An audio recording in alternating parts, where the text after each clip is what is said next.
Something like this. Hit it. The Roger Report live morning show, weekdays at 9 a.m. Say y'all, I was on Roger's panel a few times and I couldn't take it. The heat. I got out the kitchen. It was hot. I was sweating. I had to get out. He's Roger, and he's right. Check this out.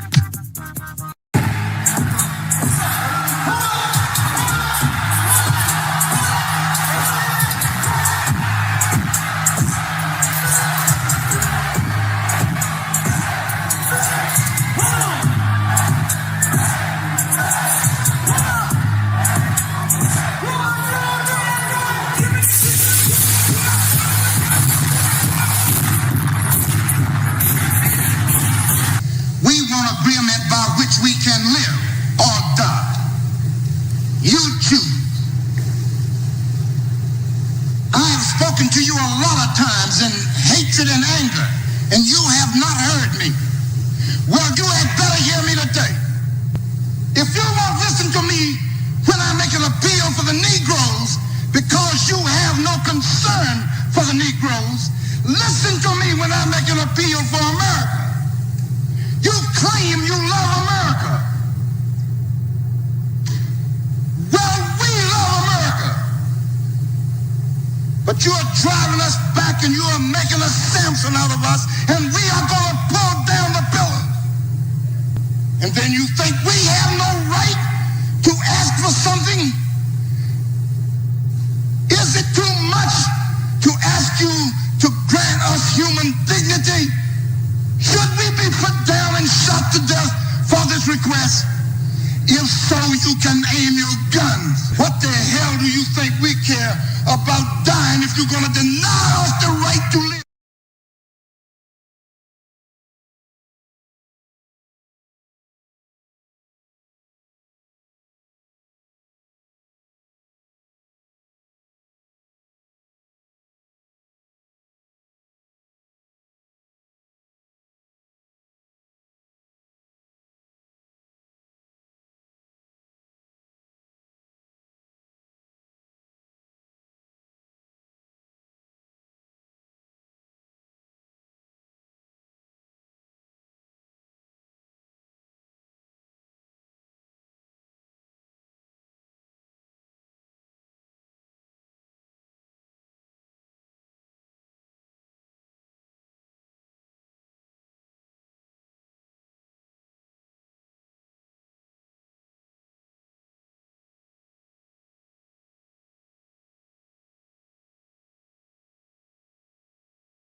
Good morning, folks, and welcome to another edition of the Roger Report Live, the best show on social media.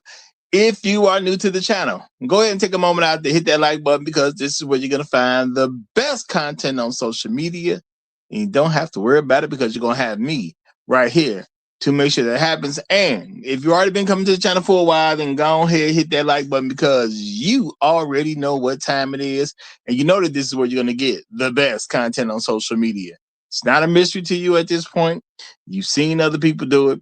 You've seen some people do it well. But what you have not seen is anyone do it quite the way I do it. So make sure you hit that like button.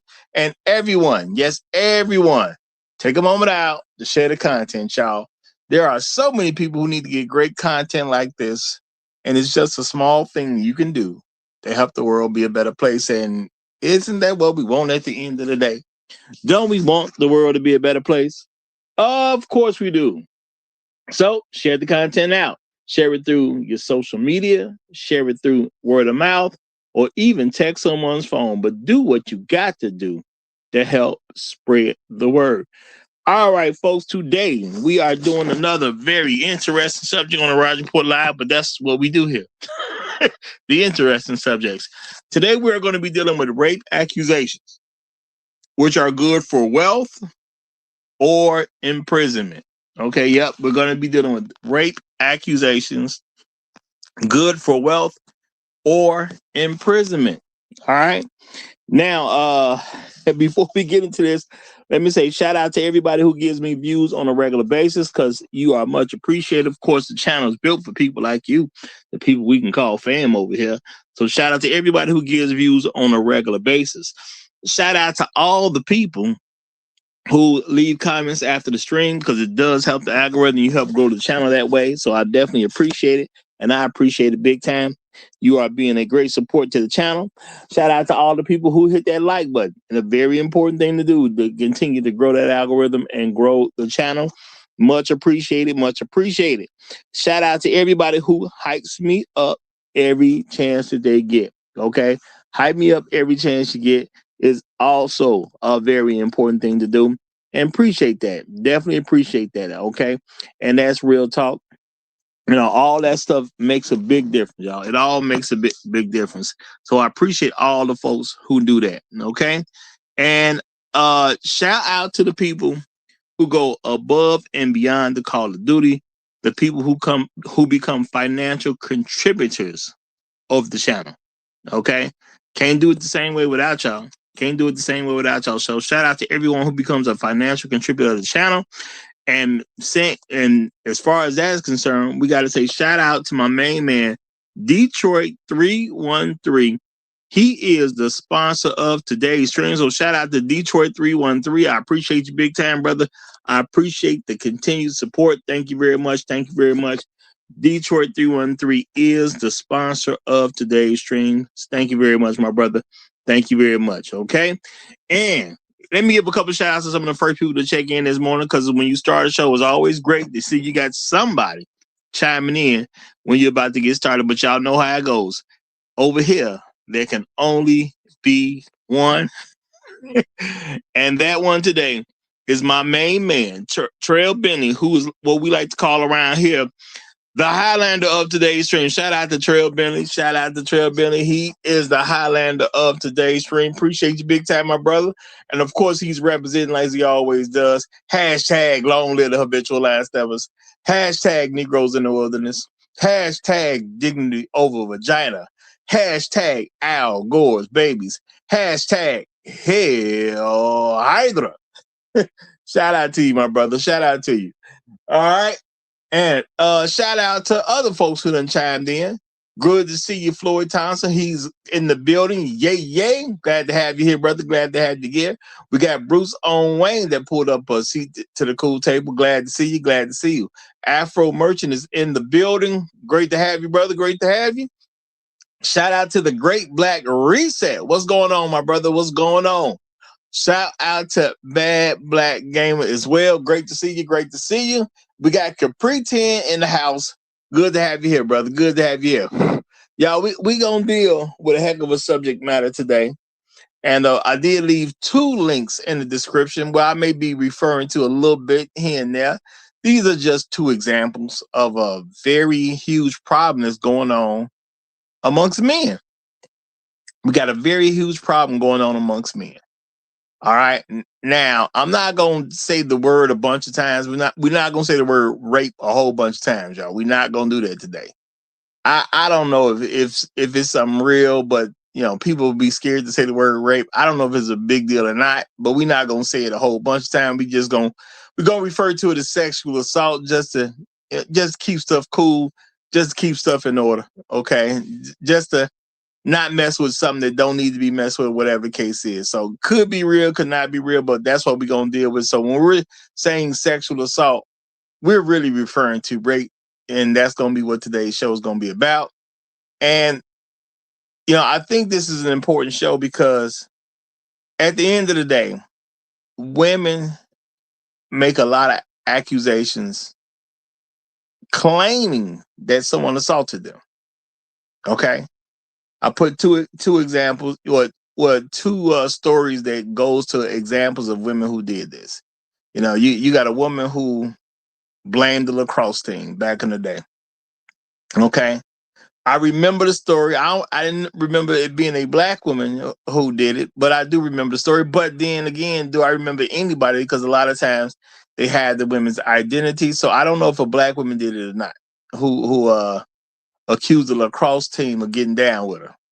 I don't remember that part. Now, she could have been black. Is it something I would expect a black woman to do? I mean, that depends on scenario. Probably was a white woman, though, because it's lacrosse. So I'm going to say, well, you never know. You never know. Okay? Now, we got Brian Banks' situation, which I'm going to say people in the quote-unquote space are more familiar with that particular story. They actually did a movie on it about how a young man who was in high school possibly could have made it to the NFL. You know, I mean, I understand high school, going to college, and then getting into the NFL, that's still a long journey, but possibly could have made it there. Possibly. Okay. Oh, you know what? Shout out to Afro National. You're right. They did show the mug shot in the video. So, yeah, it was a sister. I forgot about that. They did show her mug shot in the video. Shout out to you, brother. Appreciate you. Okay. Or Afro Merchant, as I should say. Afro Merchant, as I should say. But it's not like other women can't accuse people of this stuff either. But as I told y'all about black women, see, if you're a black man, the one thing you can guarantee, well, I guess the two things you can guarantee is a black woman's going to lie on you and a black woman's going to lie to you. That's going to happen, okay? Before you go to sleep tonight, I'm pretty sure, you know, one of those things are going to happen, okay? You know, it might happen to you personally, okay? A black woman going to lie on you or she going to lie to you. Yeah, that's just how it is, okay? Now, this is the thing, y'all. Sexual assault is a serious crime when you think about it. Okay, it's saying that some woman was actually violated by a man, and black men especially seem to have more of an issue of this than any other group of men in this country. Okay, now the crazy part is, you know, this is an allegation that people are much more willing to convict a black man over, even though black men seem to be the most sensitive man to this type of allegation. You know, no black man wants to hear that his wife, his sister, his daughter, his mom, his cousin, his niece then had a situation where a man was able to take sex from him. That's just not how black men get down. Okay. And it is very common that if a black man was around a woman and that was about to happen to her, he would step in and stop it from happening. That's just how black men get down. Now, I understand that ain't how everybody else may get down. I get that. I understand, you know, there's white guys out there, they see a woman laid out, drunk, can't move. They just say, hey, man, we finna have a good time with her. I get it. That happens. Okay. That happens. Okay. We know how white guys get down. You know, well, we know their reputation. I'll say that. We know their reputation. Yeah, she can be a piece of quote unquote dead wood and they still gonna do what they want to do. Okay. But that's not how black men move. Okay. Black men are known to not be that way. Yet, you accuse one of us of a crime like this, we're probably gonna get convicted. You know? Why? Because proof isn't necessary. And see, there are things that men just let go, and we ain't got no business letting go. Now, I know it sounds bad to women, and women try to get men to be emotional about things that are important that you really need to use your logic on. Okay? Now, I understand that because that's how women gain favor in the world. They manipulate men. Okay? But there are things that you need to use your logic on, regardless of a woman's tears, regardless of a woman trying to manipulate a person, regardless of how she wants you to feel, and regardless of women that ain't connected to some lying woman's story. Because women say things to you like, well, what if it was your mother? What if it was your mother? Well, the only thing that matters to me when women make these accusations on is it true or not? That's what matters to me. A lot of women claim they were sexually assaulted. Okay? Years ago, I even saw a chart that said that black women, they claim, now it was a self-admitted thing, they claim, over half of them claim that somehow, before they even had their 18th birthday, when they were girls, that somebody did something sexually inappropriate to them. That's what they claim. All right. Now, is that true? No. If I have to put my money on, I'm gonna say no. Now, why would I say no? Even though black women made that claim that over 60% of them, somebody did something from a sexual misconduct angle from them, before they even made it to their 18th birthday.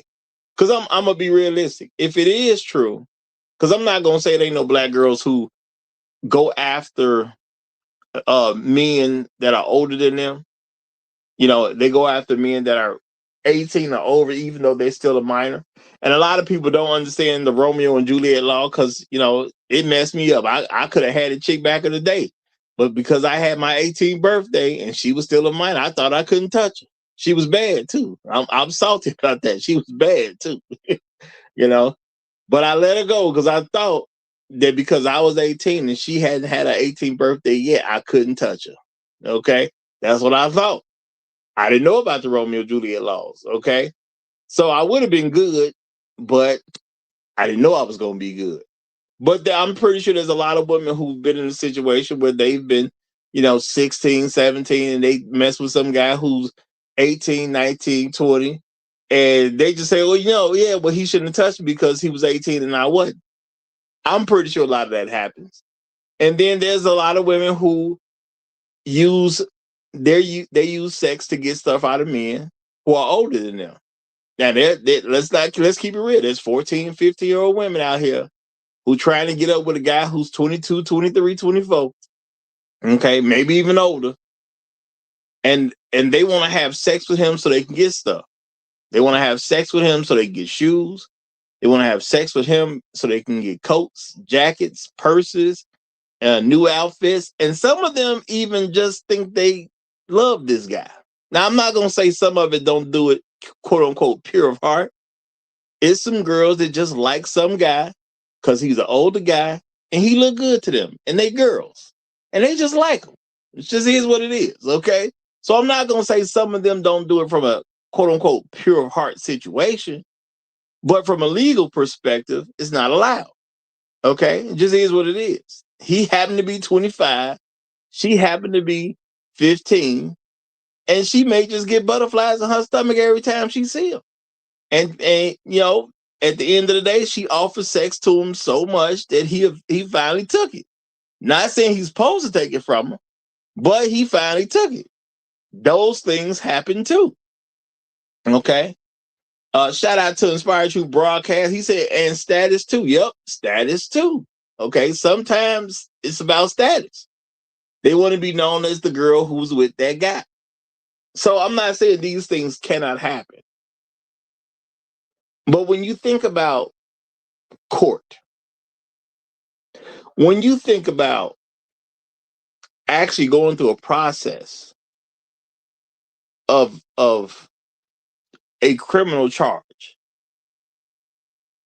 unless you videotape this, how do you convict somebody of taking sex from somebody else? Now, if it's statutory rape, I totally get it.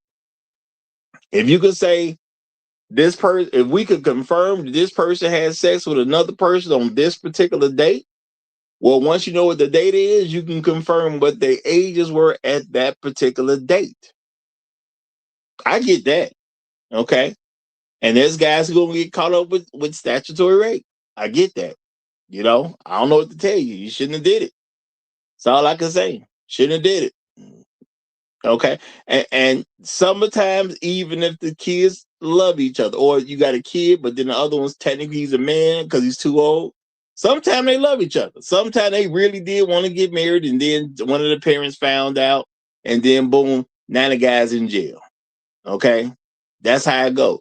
Now, usually this is not a issue when it's females who are older than the males. Usually this isn't an issue because people won't prosecute it, or people don't want to prosecute it. It is what it is. You rarely have any outcry for women who are older than the boys, and they're a grown woman and they sleep with some young man when they shouldn't have, and it's not just seen as a big deal. And a lot of times people don't necessarily want to prosecute. Now, they have caught some women in schools now. Let's keep that real. Now, sometimes it's a teacher, and then the parents find out what happened, and because she's a teacher, it's kind of hard to get away from.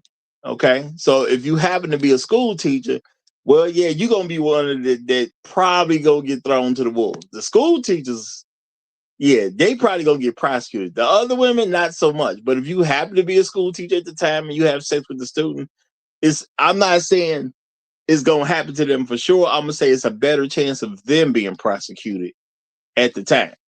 But usually people are thinking about it, male being the older person, female being the younger person, or just in general, they look at men as an aggressor, even though a woman's going through a whole lot of trouble to give them some.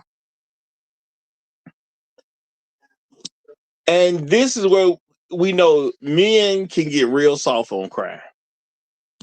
Why? Because when you go to court, you're supposed to prove something beyond a reasonable doubt. You're supposed to prove it beyond a reasonable doubt, y'all. And I'm going to say it again.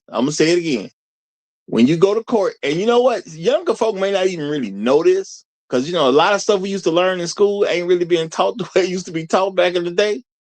So maybe some younger folk don't even know this.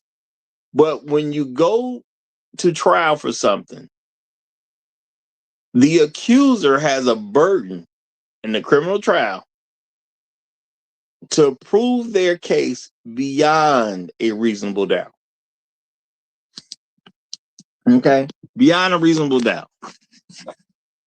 Now, there have been black men who have gone to prison without proof beyond a reasonable doubt, because this country was built on white supremacy. There have been black men who've been put to death because some white woman made a claim that he took something from her and he was put to death. Just is what it is. Okay. Matter of fact, if my memory is correct, I believe the youngest boy executed in America. What's his name? George Stinney.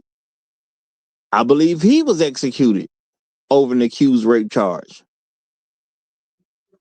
Now, was he proven to rape a woman beyond a reasonable doubt? Absolutely not. Absolutely not. It has gotten some folks in trouble, even if they've been able to get off, such as a Kobe Bryant. Kobe Bryant took a hit because some woman who got caught with 6 different men's semen in her panties. I don't know. I don't know why she didn't wash them drawers, but she got caught with 6 different men's semen in her panties. I'm talking about, did you come fresh from a train and just didn't do nothing with your drawers? I don't know. I don't know how you get caught with 6 different men's semen in your drawers, but she did it, and she was able to cause some mess for him. But when the time came up, she just accused him of rape. Now, shout out to my main man, J Bones. Thank you for the super sticker, my brother. Thank you for the super sticker. Appreciate it big time. Appreciate it big time. And thanks for helping me get off to the good start. Okay. Now, this is the thing.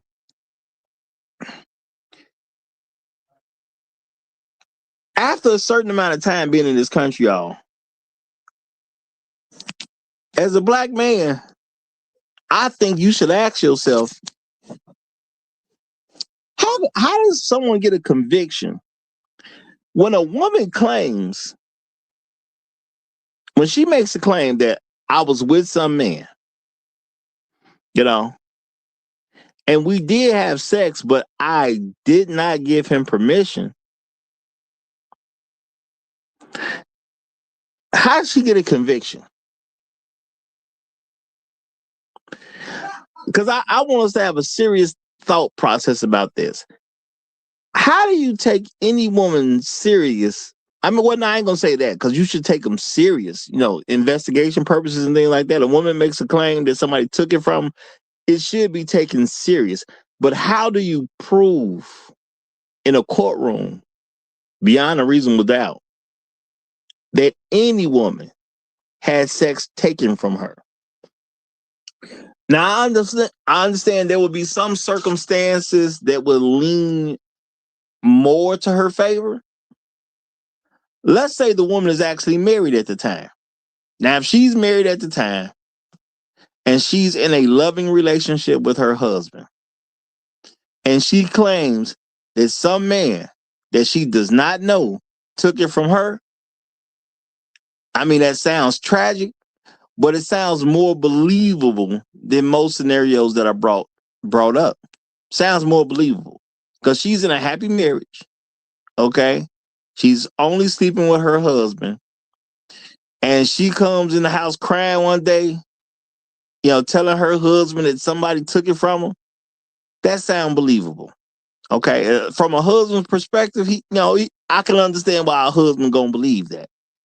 Doesn't necessarily make it true, but it's more likely that that's true. It's more likely that that's true.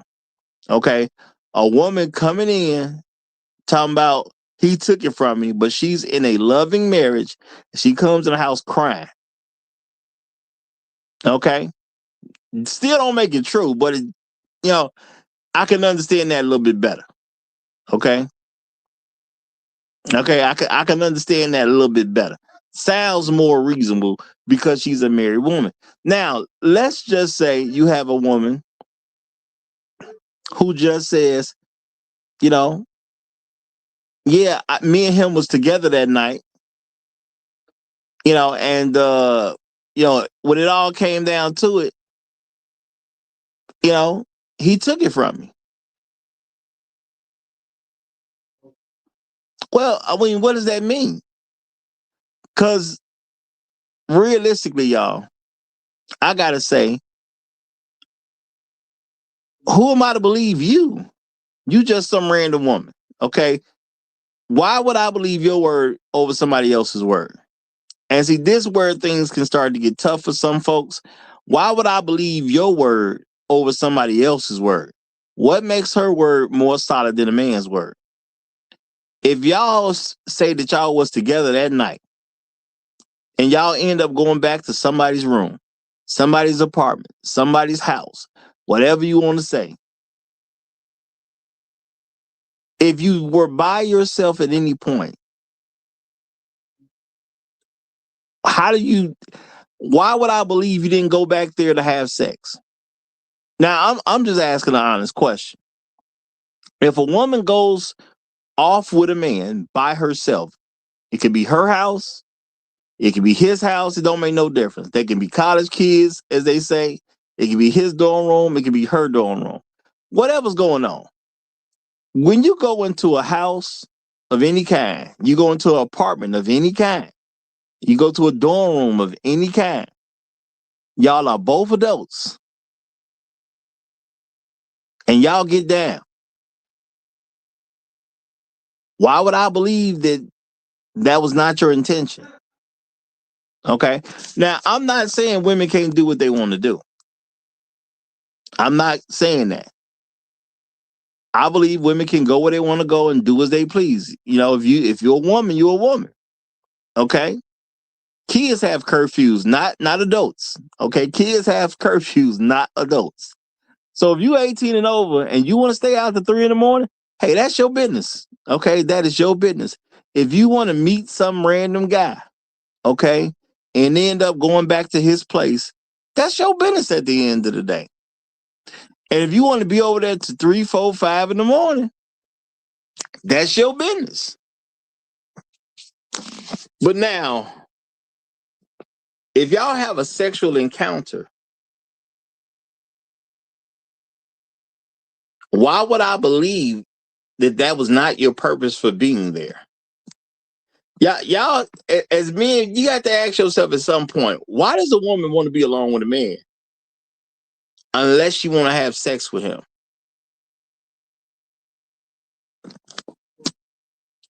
Now, I understand this is like a tough question, or this show I know can be difficult for people, but somebody got to keep it real out here. Somebody got to keep it real, and somebody got to ask the tough questions. So I guess in a lot of these cases, gonna have to be me. Now I am not saying women have to go under some type of law where they can't be out by themselves. I'm not saying that at all. Not even suggesting that. I'm just asking a simple question. Okay. I've been around women. I'm pretty sure the people who listening been around some women. Okay. My channel is for adults. I do want adults to be comfortable enough to share a lot of this stuff with people before they become adults, but that's up to you as a parent. But I do have a question that I think, people should have a reasonable answer about. What woman goes off with a man by herself unless she wants to have sex with him? Who does that? Now, there's young ladies I talk to. I told them straight up, you don't go off into a private place with a man unless you want to have sex with him. That's it. Simple to me. I don't want to hear no excuses about it. Okay. I don't care whatever your poor reasoning is. I don't care that you think he okay or anything like that. If you are not trying to sexually consent to that man, you ain't got no business with it just being you and him. No business. I even say if you even get in a car with the man, unless you're willing to have sex with him, don't ever go to the back seat. Okay, a guy can pick you up. I mean, you can ride in the car going someplace. Y'all can go on a date or something. Y'all could, go to a concert, whatever it is that y'all doing. But you could do all that in the front seat. I don't ever want you to tell me a story about how you went to the back seat and then complain, talking about he did something to you. I don't ever want to hear that. Period. You do not go to the back seat of a car.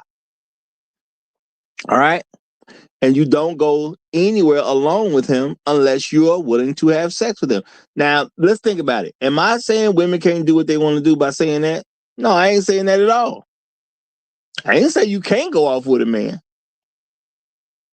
I said don't go off and be alone with a man unless you're willing to sexually consent to him. And you know what? There's a lot of people who have a problem with something like that because they want to live in a world where they can accuse men of stuff and don't have to prove anything. Because I'm going to keep it real with y'all. Any woman who tells me a story about how somebody took it from her, I'm going to try to make sense of the story. And I get it. Women try to make men uncomfortable about asking questions. No, I'm going to try to make some sense of the story. If you claiming he took it from you, we're talking about a sexual encounter, y'all. Now, granted, a sexual encounter could be very quick or it could be kind of drawn out. So now, how many minutes does a guy put into taking sex from a woman? How long do you want this sex to be? Okay. Does he want to risk his life, for 30 seconds? I'm thinking probably not. Probably not. I mean, if you're crazy enough to do all that, are you going to do it just for 30 seconds? I don't think so. I really don't believe so. Now, is he going to do it for 2 hours? Probably not. That sounds like you pushing. That sounds like you're pushing a little bit. You taking it from a woman, but you're going to be there for 2 hours doing something that that you know is illegal. She's going to be trying to get help. She might be screaming, whatever she going to do to get somebody else to help her. So how long does this illegal sexual encounter even happen? How much time is put into this illegal sexual encounter? If I'm going to believe this is a legal sexual encounter, how long does something like that go? And I don't know if anybody ever even asks these questions, but it's just questions that come to mind for me because I'm a reasonable person. How long does a man feel comfortable engaging in an illegal sex act Because if you telling me he gonna put his little thing in there for 30 seconds and then get up and go, I don't think nobody trying to risk prison time for 30 seconds. I don't think that's the same man that would do something like that. Now, I don't think he'll do it for 2 hours either, because I don't think that's sane either, because the longer you with her, the more chance of you being caught. So how long would an illegal sexual encounter even take place? Now, I get it. Stuff we don't really think about, but as a content creator, I got to think about stuff that the rest of us don't normally even think about. How long do you put into an illegal sexual encounter? Is 20 minutes enough? Is 30 minutes enough? Because if you're going to do it, you're going to do it. And obviously, the women who believe a man is going to go after a illegal sexual encounter like this, he going to have to enjoy it some, right? How he finish if he don't enjoy it? Now, I ain't heard other folks talk about that. And I'm just gonna say because it's probably not an important concept. Okay, but you want me to believe a woman actually was involved in an illegal sexual act. That's what you want me to believe. So I gotta make sense of it. I'm a man. Would I be risking prison time for 3 minutes? No. Who risking prison time for 3 minutes? But also as a man, I know the longer I'm there, the more chances I get caught. So I'm not finna stay there for an hour either. So what's the right time frame? Because to have a nice sexual encounter, if you say 20 minutes, okay, 20 minutes is a decent amount of time. Okay, I can see that. I can see 20 minutes as a decent amount of time. But are you going to risk going to prison for 20 minutes? I mean, that's a long time to commit a crime. Think about that, y'all. When crimes are committed, what's the main goal? The main goal is to get away with the crime. How do you get away with a crime and you spent 20 minutes committing the crime? I'm just saying, okay? I'm just saying. How much time are you willing to put into doing an illegal act? Because let's keep it real, y'all. It's not like people do illegal acts. You steal some candy off a store shelf. Okay, that's a couple seconds. All right, folks will go to Walmart. They'll stuff something up their shirt. That's a few minutes. Okay. Smart people who commit crimes, if they're gonna commit a crime, one of the main things about committing the crime is how to do it quickly and get up out of Dodge. So, real talk, even the nature of this particular crime is like against the enjoyment of the crime. If I was going to commit a crime and try to take sex from a woman, I don't want to leave in 30 seconds. But if I was going to commit a crime, I would prefer a crime could be done within 30 seconds. Let's keep that real. Okay? If I saw some money sitting out next to somebody, I know this ain't my money. Somebody's not watching what they doing. It's some money kind of hanging out their pocket. I'm going to try to go around them, grab the cash, and keep on moving. I ain't trying to be there for no 10 minutes. I'm trying to grab and go. If I'm going to do it, I'm going to do it. I'm trying to grab and go. But if I'm trying to have sex with a woman, who wants to be a minute man? Let's be real about this. Who wants to be a minute man? What guy is out here trying to brag that I can get off in a minute? So I don't care what happens to you. I ain't saying it's impossible for a guy to be a minute man, but I'm saying who about to risk life and limb over being a minute man? So a lot of times, y'all, the accusations don't even make sense. All right. Now, looking at some things, I understand they're trying to do everything they can to create a scenario where the woman is automatically a victim. Okay. I've even heard stuff about they're trying to push that if two parties are drunk, that the aggressor matter of fact, they also came up in this particular video, I believe. The aggressor is somehow in the wrong. Now, they say if somebody's intoxicated, they cannot consent. But then they say if it's two people intoxicated, then it's automatically the aggressor's fault. Because they just assume the man is going to be the aggressor. If a man cannot consent, how can I legally say that, he's the aggressor? That don't make no sense. If they drunk, they drunk. If she don't know what she doing, then how does he know what he doing? But again, this is just wording to put stuff in women's favor at the end of the day. But how do you convict somebody beyond a reasonable doubt once a woman has consented?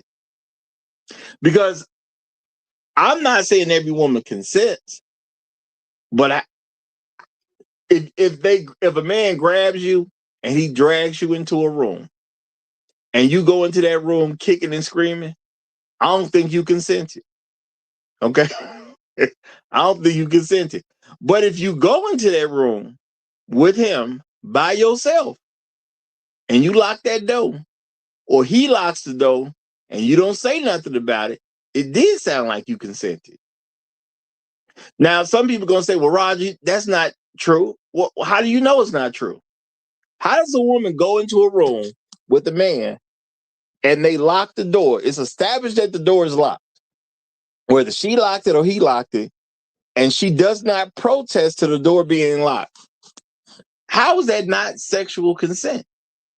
Because I get it. People going to argue, well, that's not necessarily sexual, because how can you prove it ain't, though? How can you prove it ain't? I'm supposed to know what happened behind closed doors? Because if I don't know what happened behind closed doors, how do you know what happened behind closed doors? So if you're going to tell me that she didn't consent, how do you know? I don't know. If you say she didn't consent, even though she went into a room with the man and they locked the door behind them, if you're going to tell me that's not consent, then I got to tell you it is consent. Because why would a woman put herself in that position if that's not what that is? That sound like two people consented. Let's be realistic, y'all. The last time you had sex, did you go off into a private place where other people weren't coming in behind you? Because that's what I did. The last time I had sex, I didn't go somewhere where people just gonna come in behind us.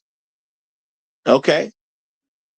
A lot of times I have sex, doors are locked. I don't know what y'all doing out here in these streets, but the doors are locked. Okay. That's what happens. It's a regular thing. I go into a place, we go have sex, the doors get locked. Okay. Now I understand people gonna say, well, every time you go somewhere and you lock doors don't mean you having sex. That's true. That's true. But how do you tell me it wasn't consensual when somebody locks the door? It's just two people there. I don't know what she owned. I don't know what he owned. So how can I prove beyond a reasonable doubt that she didn't consent? That's impossible. But I'm going to slow down right here just because I got to guess this up. So I'm going to let him go and get in. So, wow, grab her by the pussy.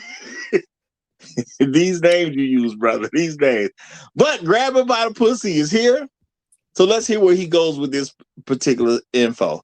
And y'all keep in mind, this is not me doing, because I know some people say, Rod, you trying to do shock that. No, I'm trying to have a serious conversation about what goes on, because once these things are accused, once these accusations are made, there are men that end up rich, like the white guys on the lacrosse team who are supposedly rich. And then there's brother who end up in prison or even dead, like the black guy, for example, Brian Banks, who ended up doing 5 years over a rape that never occurred. But go ahead, grab her by the pussy. Let's see where you go with it. Yeah, happy home, bro. Have you one of the brother? I'm up to the point now where I don't have any sympathy for young Negroes. Any Negroes who get caught up in situations like this in 2026 and beyond, with the amount of information that we have available to us, as of today, I don't feel sorry for you. Matter of fact, I hope they make an example out of it. Because from my point of view, I think we have enough examples of men who got wounds over the lives of women for all of us to finally understand that they are toxic and they are not to be dealt with. Me, I preach complete avoidance of all of them. I know some of you Negroes that y'all can find solace and peace between the legs of a white woman, Hispanic woman, or Asian woman. I personally believe that if she was born in the West, raised in the West, it's automatically toxic and poisonous. And not to be messed with. But since we are here to talk about quote unquote consent, I've seen women trying to make arguments to turn something that was consensual yesterday into non-consensual days later, months later, if not years later. Okay, they want the ability to retroactively revoke consent, which is diabolical. And I'm not even using this word lightly. Or they want to have this gray area where they can operate, where you don't know what it is. You don't know if it was consensual or not. Is that me? Okay, well, I'm gonna say, how is it not consensual if you went off with the man by yourself? Because let's be realistic, y'all. I understand if you at work, because I've told this young lady, if you at work and you gotta go be with the man by yourself for a period of time, I get it, but because you at work. But let's also be reasonable. What company wants to send a man and a woman off by themselves? Companies don't want to do that because they don't want to be held liable for any quote unquote bad situation that could come out of that. So companies are not even trying to do that. So when is a guy and a girl gonna get sent to do anything by themselves? It's not really gonna happen. I ain't saying it's impossible, but anybody who has a company is trying to avoid stuff like that, because if she claims something happened to her while she's on company time and the claim is against a company employee, that puts the company in the trick bag. So they ain't trying to do it. So now, this is the thing. If they are by themselves, I cannot say what happened behind closed doors when they're off by themselves, unless it's on video camera. Unless you got the footage, I can't say what happened. So at the end of the day, how do I know she didn't consent? And see, that's where the law come in. You're supposed to be able to prove something beyond a reasonable doubt. Once you went into a room that there's no cameras in, and you went into that room consensually, how do I know you didn't consent to other things? My hands are now tied legally. I can't help you because you by yourself and you with him. And don't let it be a lock on the door. Now, shout out to Floyd. Floyd said, I can't lock the Wendy's bathroom door. You know what, Floyd? That's a good point. Because Wendy's ain't just going to let you get up in the bathroom and take it from no woman. That's a good point. Now, I know you said it as a joke, and I know people may take it as a joke. But realistically, Wendy's is not going to encourage you to get into a bathroom and take it from some woman. So you can't lock the door in the Wendy's. Sound like a decent policy. Okay, because if it's a bathroom for the public, sound like a good policy. Why should you be able to lock a door? This is a public bathroom. It's not a private bathroom. Now, the thing is, if she's in the room with the guy, how can you legally know she didn't consent? See, you see, grabbing by the pussy, that's my thing. You say what we can know and what we can't know. Once they're in the locked room, how do you know she didn't consent? Well, my policy is very simple. If you go to a man's house, whatever happens to you, I guess you accept it.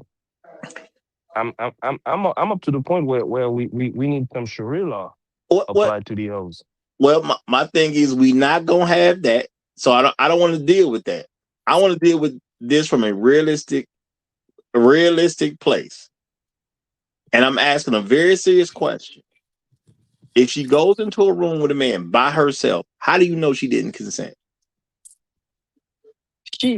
For me, she consented. No. I'm As saying, as soon as she walked in that room, yeah, but I of her want you to. own will. But this is what I'm trying to do. I'm trying to get you on record of explain, because this is a very legal issue. I'm trying to don't crack no joke. Just give a serious answer. When she walked into a room with a man by herself, legally, how do you know she didn't consent? You can't know that. You can't know that. You that can't. You can't. No, you can't. And that's why that's why I got to say, as men, we got to ask ourselves a question. How do you convict any man of a, well, I don't want to say, we're not going to say the word a bunch of times, but I'm going to say it this one time, y'all. How do you convict any man for rape? Unless you got it on camera, how can you convict a man? Because once they got by themselves, now, like I said, I understand if it's statutory, or you can confirm the day that it went down. Because if you can confirm the day it went down, you can confirm what the ages were on that particular day. But if you're talking about two adults, how can you convict any man of this? Because it could be her home. Once she go in her home and she locked the doors, how do we know what happened in the home? That's her. Now it becomes her word against his word. And since we live in a feminized gynocratic society, what she says goes. And my thing is, that's where we going too far. I understand why you said that, but that's not the actual truth. And my question, as men, how can you convict anybody? Not saying any of y'all was on a court case where this came up, but I'm just saying we got to think about this stuff from a realistic standpoint. How do you convict any man of this? Now, if you got it on camera and you can play the footage, ain't much of a question. All right.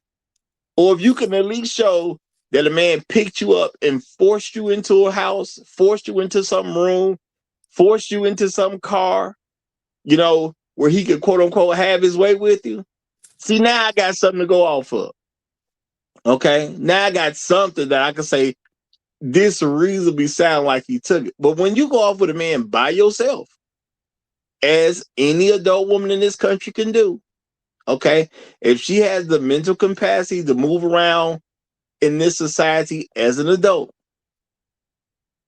then why would I question if the man took it or not? Well, unfortunately, if I was on the jury, I wouldn't convict the man. But we all know that I may never be on a case like this. So. Well, I'm saying, y'all, as men, we live in a culture where we're doing stuff that don't make sense. Okay. Now, I understand why men, and I'm going to say it's black men more than anybody else. I understand why men do not want other men taking sex from women. because that could personally affect any man. Because that could be your wife one day, that could be your mother one day, it could be your auntie, it could be your cousin, it could be your daughter, it could be your niece. So yeah, men do not want other men taking sex from women. But why are we acting like the woman didn't create the situation? Because when it comes down to it, once they go off privately, I cannot say what happened beyond a reasonable doubt. If you don't have it on tape, okay, if you can't show me the record, if you ain't, I guess tape is an old term name. If you ain't got it digitally, if you can't show me what happened, how can I convict dude? You're just some woman making a claim. Now, as serious as this crime is, y'all, I do want us to actually pay attention to the reality of this. You're just some woman making a claim. I don't know you. Why would I believe you? And I think this is important because a lot of stuff goes in this whole thing about, well, if people don't do it a certain way, no one's going to believe the woman. Who cares? And so what? Well, Roger, don't you got a mother? And what they got to do with anything? My mama shouldn't be going off to places with men by herself if she don't want to consent to sex. My mama shouldn't be doing that. Neither should my sisters. Neither should my nieces. Neither should my cousins. Now, do they have the right to go off with a man by themselves? Absolutely. Knock yourself out. But I don't want to hear you crying about how some man took it from you and you was dumb enough to go off with some man by yourself. You're an adult. Now, I would have some sensitivity to a child who did something like that. Well, yeah, this man gave me some candy and he took me such and such. Okay, I'd take that different from a child. But you can't be no adult telling me you went off with some man by yourself and he took it from you. You sound crazy to me. And shout out to No Placeholder. Thank you very much for the super sticker, my brother. Thank you. Appreciate the support. I appreciate the support. Now, y'all, I understand why women are making these accusations because ain't nothing happening to them. So why not? Okay, even in the video that we that's in the description, it talked about one young lady that literally nothing happened to her, and she accused of the cross team. Now, the white men, they got paid. Okay, that's what happened to them. Okay. And this is not the only time this has happened. There's other white men who've been in situations where somebody accused them, and then next thing you know, they ended up getting paid off of it. A lot of black men, before they get paid, they go into prison. So just keep that real. Okay? Before they get paid, they go to prison. And I'm going to say, shout out to Luck Man. Now, he said Bill Cosby. Now, didn't nobody prove Bill Cosby did anything wrong. But see, we even crack a joke about Bill Cosby. And I'm not saying you was being vicious with this or nothing. I'm just saying, think about how many people have said the same thing and they didn't prove Bill Cosby did anything wrong. Not one thing did they prove he did wrong. Now, as men, at some point in time, we got to look at ourselves and say, why are we just letting this type of stuff happen?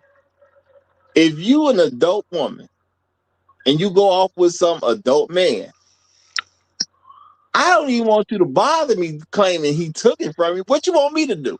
You grown. Okay? What you want me to do for real? For real. It's your word against his. I can love you. You could be my own relative. What am I supposed to do about the fact that you went off with some dude by yourself? But I'm going to slow down right here because we got the great Black Reset who's come up. So I'm going to go ahead and give him the mic. Let's see what he do with it. You got it, my brother. What's up, brother, man? How y'all doing today? I'm gonna be real quick and sweet. I'm glad you put the Brian Banks thing in there. So happened I watched that last night, as a matter of fact. But this is why the Bible says to have two or more witnesses. You need witnesses to prove that the truth is being told. If you don't have witnesses, rarely are you going to get the truth. And this is what's wrong with our system today when it comes to this particular type of allegation, because a woman can go anywhere and say you did anything to him at any given time. All she needs to do is say, well, I was alone with him and he took advantage of me. And it's like a zero tolerance policy on your job, but they have a zero tolerance policy in public spaces, in private spaces. There's a zero tolerance policy. You now, as a man, have to move around and make sure that you're not in private spaces with women, because you never know when an allegation is going to be put forth against you. And we need to return back to two or more witnesses. And I land my plane there. Well, let me say this. So we've essentially capitalized so much so that we've let them get away with criminalizing every single man's sexual behavior.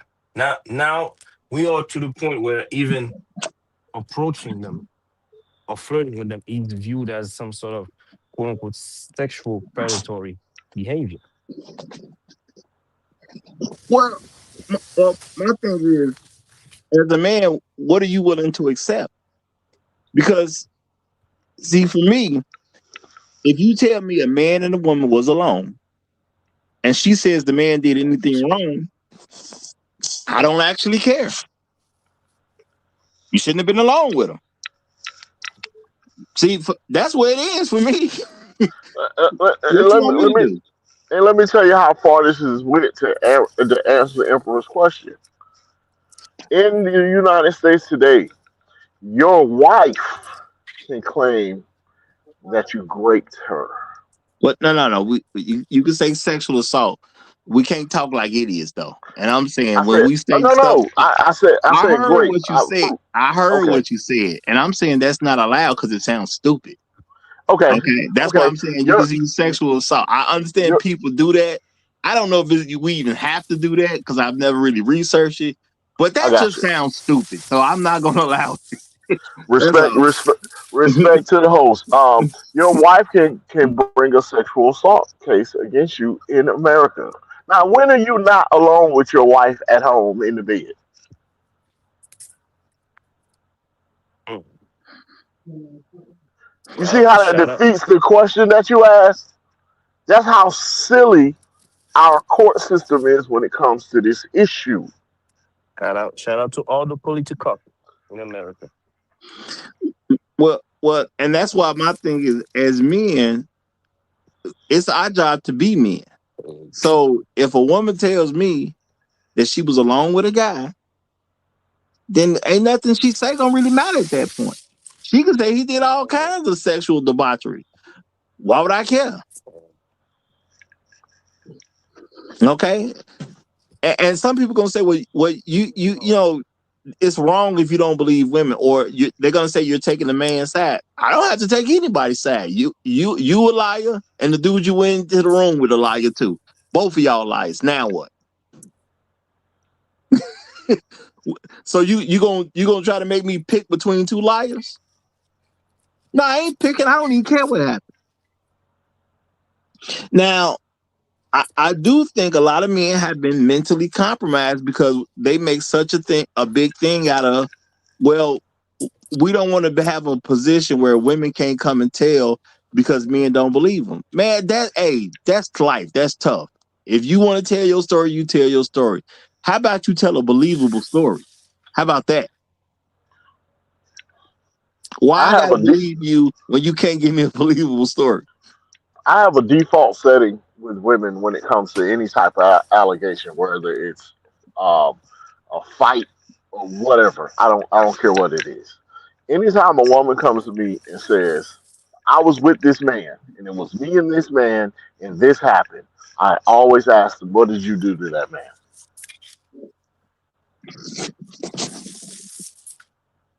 Well, Because men don't just wake up and say, "I'm a victimized woman today." Normal men don't do that. You're blaming the victim. No, I'm asking why you victimizing this man. That's what I'm doing. Well, see, my thing is, I totally get where you're coming from. My thing is, I don't have to go into a male-female thing. And see, I think this is where women use a lot of stuff in their favor because they be like, well, see, the guys are misogynists or something. They try to go into this male-female thing. I'm just going into a human thing. Two humans went off together. One human come back and make a claim. I don't know neither one of y'all. Why would I believe either one of you? You ain't got no reputation with me. Why would I believe you? I'm assume every human a liar. Okay?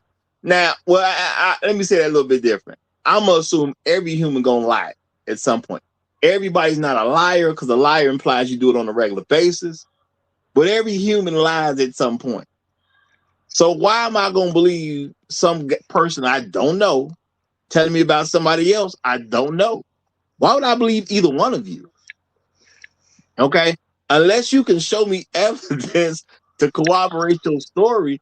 Now, and the thing is, when it comes to sex, once you establish that the sex happened, my hands are pretty much tied because the guy can say, yeah, man, we did have sex.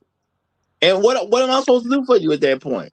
Because I cannot prove whether sex was consensual or non-consensual once y'all agree that y'all have sex. I can't prove either one was consensual. I don't know who did what. Yeah, but y'all have established that sex has occurred. So that means I got to believe one person over the other. I don't know either one of y'all. So ain't neither one of y'all word more valuable than the other to me. So therefore, legally, my hands are tied. I don't see how I can't help you convict the man. And he'd already done said, yeah, we had sex.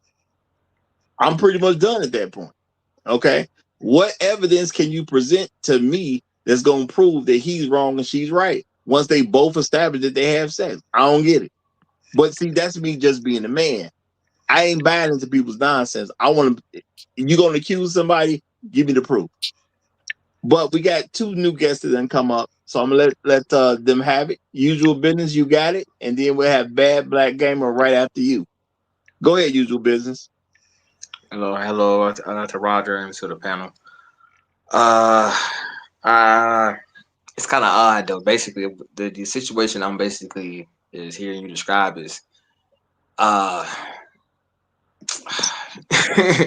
they basically had turned themselves into witches or warlocks.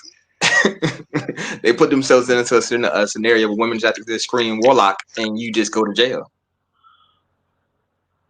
Well, I claim he's a warlock, so he goes to jail. And the system is they actually built a system like that. I think this is foolish. I think that's probably not the smartest thing to do. But we got a Salem witch trial, basically. I say he a wizard, so he a wizard. So off with his head. I yield the floor. Thank you. I'm there. I'm done. I see what you did right there. Bad Black Gamer, you got the floor, my brother. Hey, good morning to you. Salutes to the chat. Salutes to you, Roger. You heard me okay? Yes, we hear you fine. We hear you fine. Yep. Thanks for letting me come on your show again and participate. And always I'm grateful for that. I'm going to follow up what the last guy said. In this way, it is turned into like the witch Salem trials, where basically it's very easy. This is why it's very sensitive. This is a very sensitive topic. It's very easy for a woman to accuse a guy of raping her. It's very easy, and it's once the accusation has been made, especially if you're a celebrity or public figure, you already lost in the court of opinion. You know what I'm saying? That man's already been, already been ruined, especially if he didn't do it. You know what I'm saying? If he did do it, he deserved everything that he got coming to him. You know what I'm saying? Because that's a terrible crime. You know what I'm saying? Against humanity. You know what I'm saying? To rape somebody, and I think we all would agree with that. But the thing but you got to understand, like, if this man is not guilty of that, once you make that accusation, his life is ruined to some great level of degree, especially in the public. because you know how the public opinion works. You know what I'm saying? And you got guys like Kobe and people that have died, and there's people that still, and it was exonerated, and people still believe that they did it. To the point where when Kobe died, the first thing somebody did was like, it was Gayle King was bring up the whole, you know, the whole rape allegation you got from like the white lady, you know, back in, you know, early 2000s or whatever. You know what I'm saying?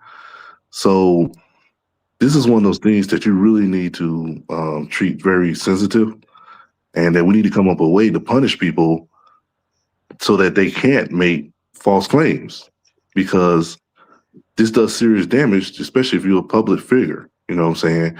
And even if you're not, you know, and say that you get accused and you're innocent, and you get found guilty of something that you're actually innocent of, you know what happens to these guys when they go to jail? You know what I'm saying? Like, and then you got to be registered. Now you got to register. You're a registered sex offender the rest of your life over something you didn't do. What you mean? What happens to them if they go to prison, but that don't make right? You know what? They get treated like the people that get accused of stuff like that. They get treated like the lords of scum. Like that's like, you know, and they get picked out for what happened to them too. So right. They definitely gonna get happening to them too, right? But the jail, you know, even like the baddest people in the world treat them like they're like and that's they should if they actually done it. You know what I'm saying? Hold on. On my show, y'all gonna have to separate prison and jail, because those are two different entities, and one is way different than the other. So I know y'all talking, I get what y'all mean, but y'all got to say prison if you mean prison, and you got to say jail if you mean jail. Well, jail I mean prison. Just be a cop take you down to the station. Yeah, then you get put in jail. That's the holding center. Yeah. I'm talking about prison, penitentiary. Yeah, that's a whole different story. Okay. Yeah, anybody can go to jail. You know, the convicted will end up in prison a lot of the time. You know, I got a little bit of pushback on what the brother's saying. He's accurate. But I'm gonna say one more thing. And I'm gonna finish with it. Let me just say one more thing, and I'm gonna land my plane. Basically, what I'm saying, this is something that we gotta treat very sensitive, and we also gotta realize that women, it's too easy for women to withdraw consent. You know what I'm saying? Because it can be consensual, and then all of a sudden they feel some kind of way about it, or they want vengeance, or they feel like guilty because somebody found out about it, and they can withdraw consent. I got to That's stop a lot you of right stuff there. to be saying, bro. I got to stop you right there, because that just made you a liar. Exactly. Okay, you cannot quote withdraw consent. You can stop giving consent, but you cannot withdraw consent. You can consent to something in the beginning, and you can change your mind later. You cannot withdraw consent that's already given. You can change your mind and say, I don't give consent from this point forward. You can do that, but you cannot withdraw consent that's already been given. No. It ain't about your wording. It's about what you're pushing as a concept. Now, I get in your mind, it was just I said the wrong word. No, but this is real stuff, and we putting it out and we putting this out in the public. So no, no one can withdraw consent. The only thing you can do is stop giving consent for the future. Can't do nothing about the past. Well, when I say withdraw, I mean they can lie about it. I know what you meant, and I'm making it a big deal because people need to understand consent cannot be withdrawn. Not for something in the past. You can stop giving consent for things in the future, but you cannot withdraw consent, because withdrawing consent means you can change something that already happened in the past. Ain't none of us time travelers, so that cannot be done. So basically what we're saying is that concept itself cannot even exist on the premise that once you already did it, you already did it. Yes, it's a false narrative. It's a false premise, bro. Yeah. And my thing is, grown men do not need to be out here lying about withdrawing consent. You cannot withdraw consent unless you prove to me that you can time travel. Can't nobody withdraw consent. It's that simple at the end of the day. Okay. And my thing is, y'all, this ain't that big a deal. Is it really a sensitive topic? Women lying, is that really a sensitive topic? Or somebody will say, well, you know, there's real victims out there. Where? How do you know? How do you know there's a real victim? Because truth be told, unless there are witnesses, there ain't no real victims. We know about the people when guys gang up on the girl. Because now I understand white guys, they got a reputation of doing some crazy stuff sometimes. So yeah, I ain't saying they won't get a woman won't get a woman drunk or help a woman get drunk or have the party where she came and decided to get drunk and she fall out and then people take advantage of her. But there are witnesses at that particular point. You see what I'm saying? Yeah, that's a real victim. But if you're telling me about two people who was by themselves, I don't know that a victim exists at all. Now, I understand it's nice for me to say that she's a victim. I don't know that that's true because it was just them two. I don't trust neither one of their words. So I don't know. I don't know that there's a victim. And that's just keeping it real. And I'm not going to play about it. And I ain't going to be quote unquote extra sensitive about it. If did nobody see it, I don't know that it happened. You went off with some man by yourself. So as far as I know, you gave consent. Because why would you go off with a man by yourself if you didn't give him consent? I think the very fact that you went off by yourself with a man was so you could give him consent. Give consent. Go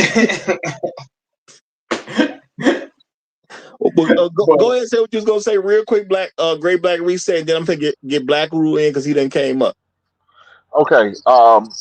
Two quick points.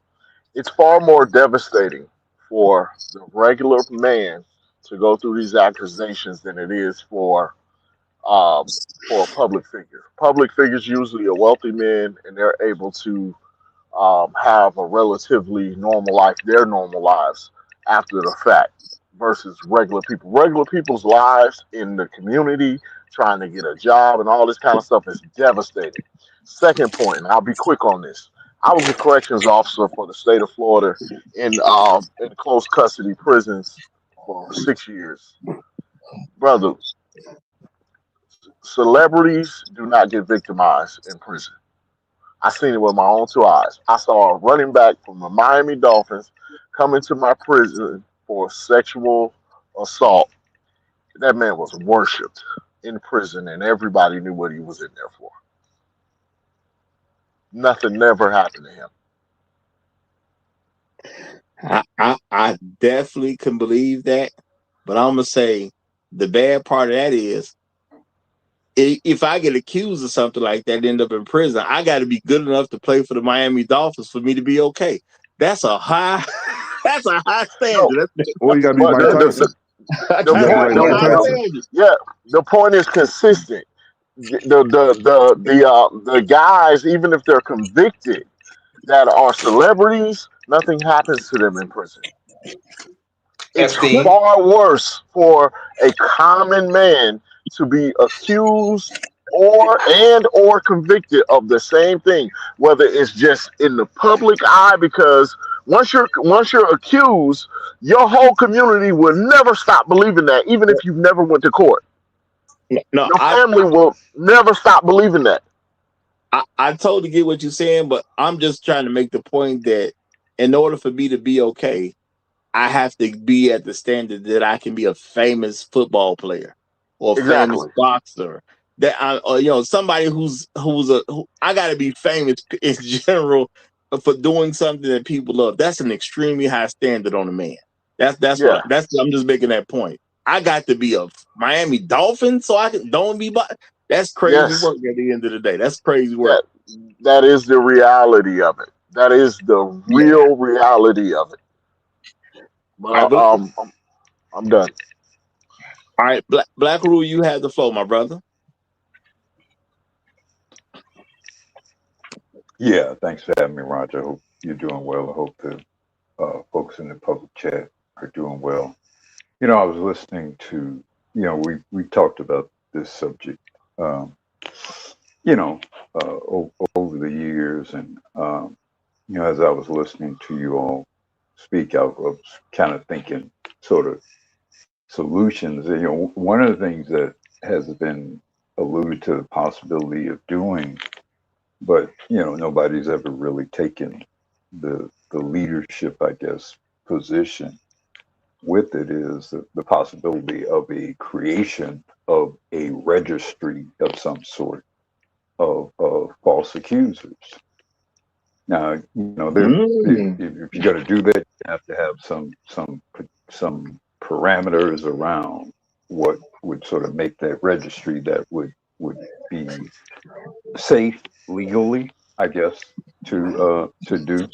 And maybe that's part of the reason why, you know, smart people might be hesitant to do it. But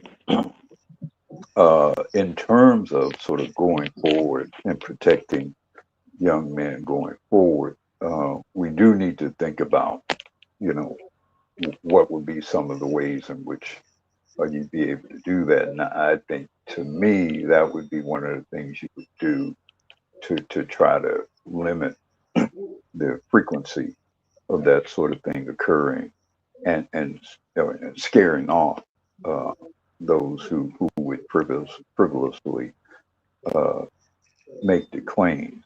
You know, the thing with banks in particular, you know, the failure there was because he took a plea. He took a plea for fear of being punished severely worse than he would have been had he lost in a trial. And that's sort of the evil of, in addition to being a man and being a black man, but also being a poor man, where you have to make choices like that. And he lost, you know, I mean, you know, the guy, you know, apparently he was a 5-star level or whatever high school football prospects, which definitely at least put him in the strong possibility of eventually signing an NFL contract. So, I mean, this guy might have lost tens of millions of dollars. There ain't no recovering that. I mean, even if you could somehow tolerate the imprisonment and the loss of time, which is horrible and horrific, but losing the prospects of generational wealth, you know, or multi-generational wealth. I mean, I guess that's something that man, in addition to just the horrors of prison and being accused of something of that you didn't do, but to also realize that you've lost the chance at potentially tens of millions of dollars for something you didn't do.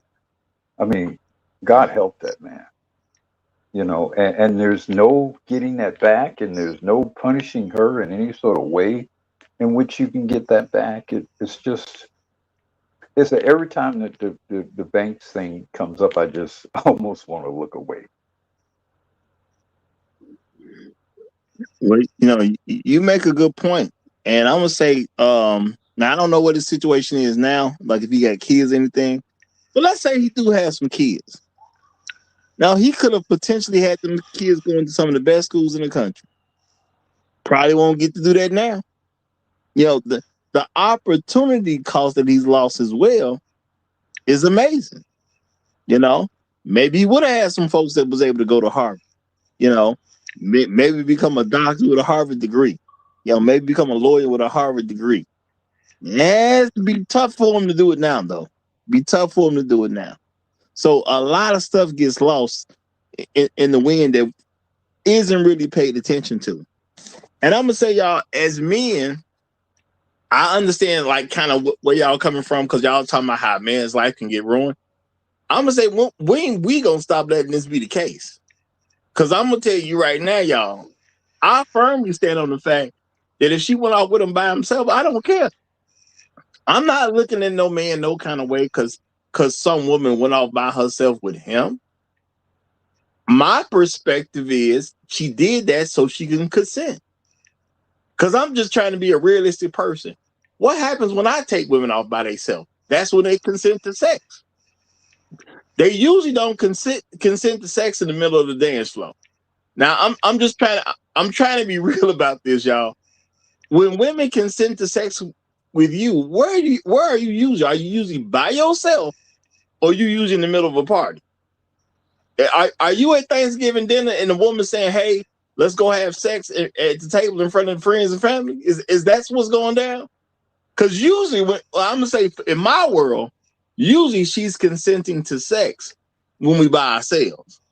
I ain't saying it ain't never happened when we was around other people, but normally she consents to sex when we by ourselves.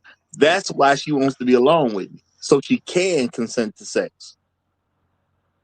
So why believe a person who went off with some dude? Why would I think she didn't go off to consent to sex? Ain't that how it usually go down? Or is my life so much different than every other man's life? Well, I mean, you look, I come from an age where, it was implied consent that if a girl went into your room, I mean, this was a thing that would come up when I was in college, in the early 80s, if she went into, well, first of all, at the school I was attending, she wasn't even supposed to be in your dorm room. But but if she was in your dorm room, at least, and that was the case at many, if not most, historically black colleges, at least back then. Imagine my surprise and glee when I visited, University of Alabama and some of these white schools, and girls were all in the locker rooms, but that's beside the point. But it was what was you implied, doing, and Black Guru? everybody What was you accepted that. doing? Hey man, good time. I'm sorry, bro. I'm sorry. Good time. But it was generally accepted, Roger, by everybody, including and especially, and in fact, you would have women, in particular, elder women, in particular, would say, if you didn't want it to happen, you wouldn't have been in this room by yourself. You would have women who would say that. And see, this is the feminists really, the white feminists, aided greatly by black women, but the white feminists totally flipped that whole thing. And the most effective public initial incident of that was the Tyson conviction. The Tyson conviction is what changed that. That's what changed it. After that, it was like, whatever, she could be in your room naked with her legs spread wide open. She still didn't consent, which apparently is actually what happened in that particular instance. I mean, because Tyson apparently was performing oral on it. I've never known a girl to get SA getting oral performed on it, but I don't That's know. the first time I heard it. At 3 a.m. no less. At 3 a.m. Yeah, that was definitely new. That was definitely new. I want to say shout out to Elder Blood. He said, Roger, your show and Dennis Spurling show today, along with Crimson Cure show along with Crimson Cure last 3 shows, proves 1,000% why God's law for man to manage women was right. Now I'm gonna say, look, y'all, I do understand that there's stuff coming out where you can't get around the fact that women have been lying, and I get that, but I'm offering to men, why are we acting like they telling the truth in a scenario that don't make sense?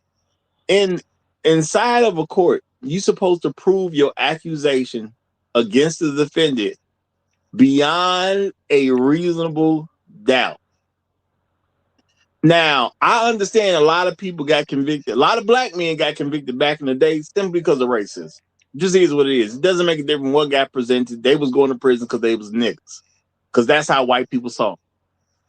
But what I am saying, in today's world, why are we capitulating so much, man? Why do I care about some woman claiming some dude took it from her, but she went off by herself with him? Why is that a thing that I would concern myself with?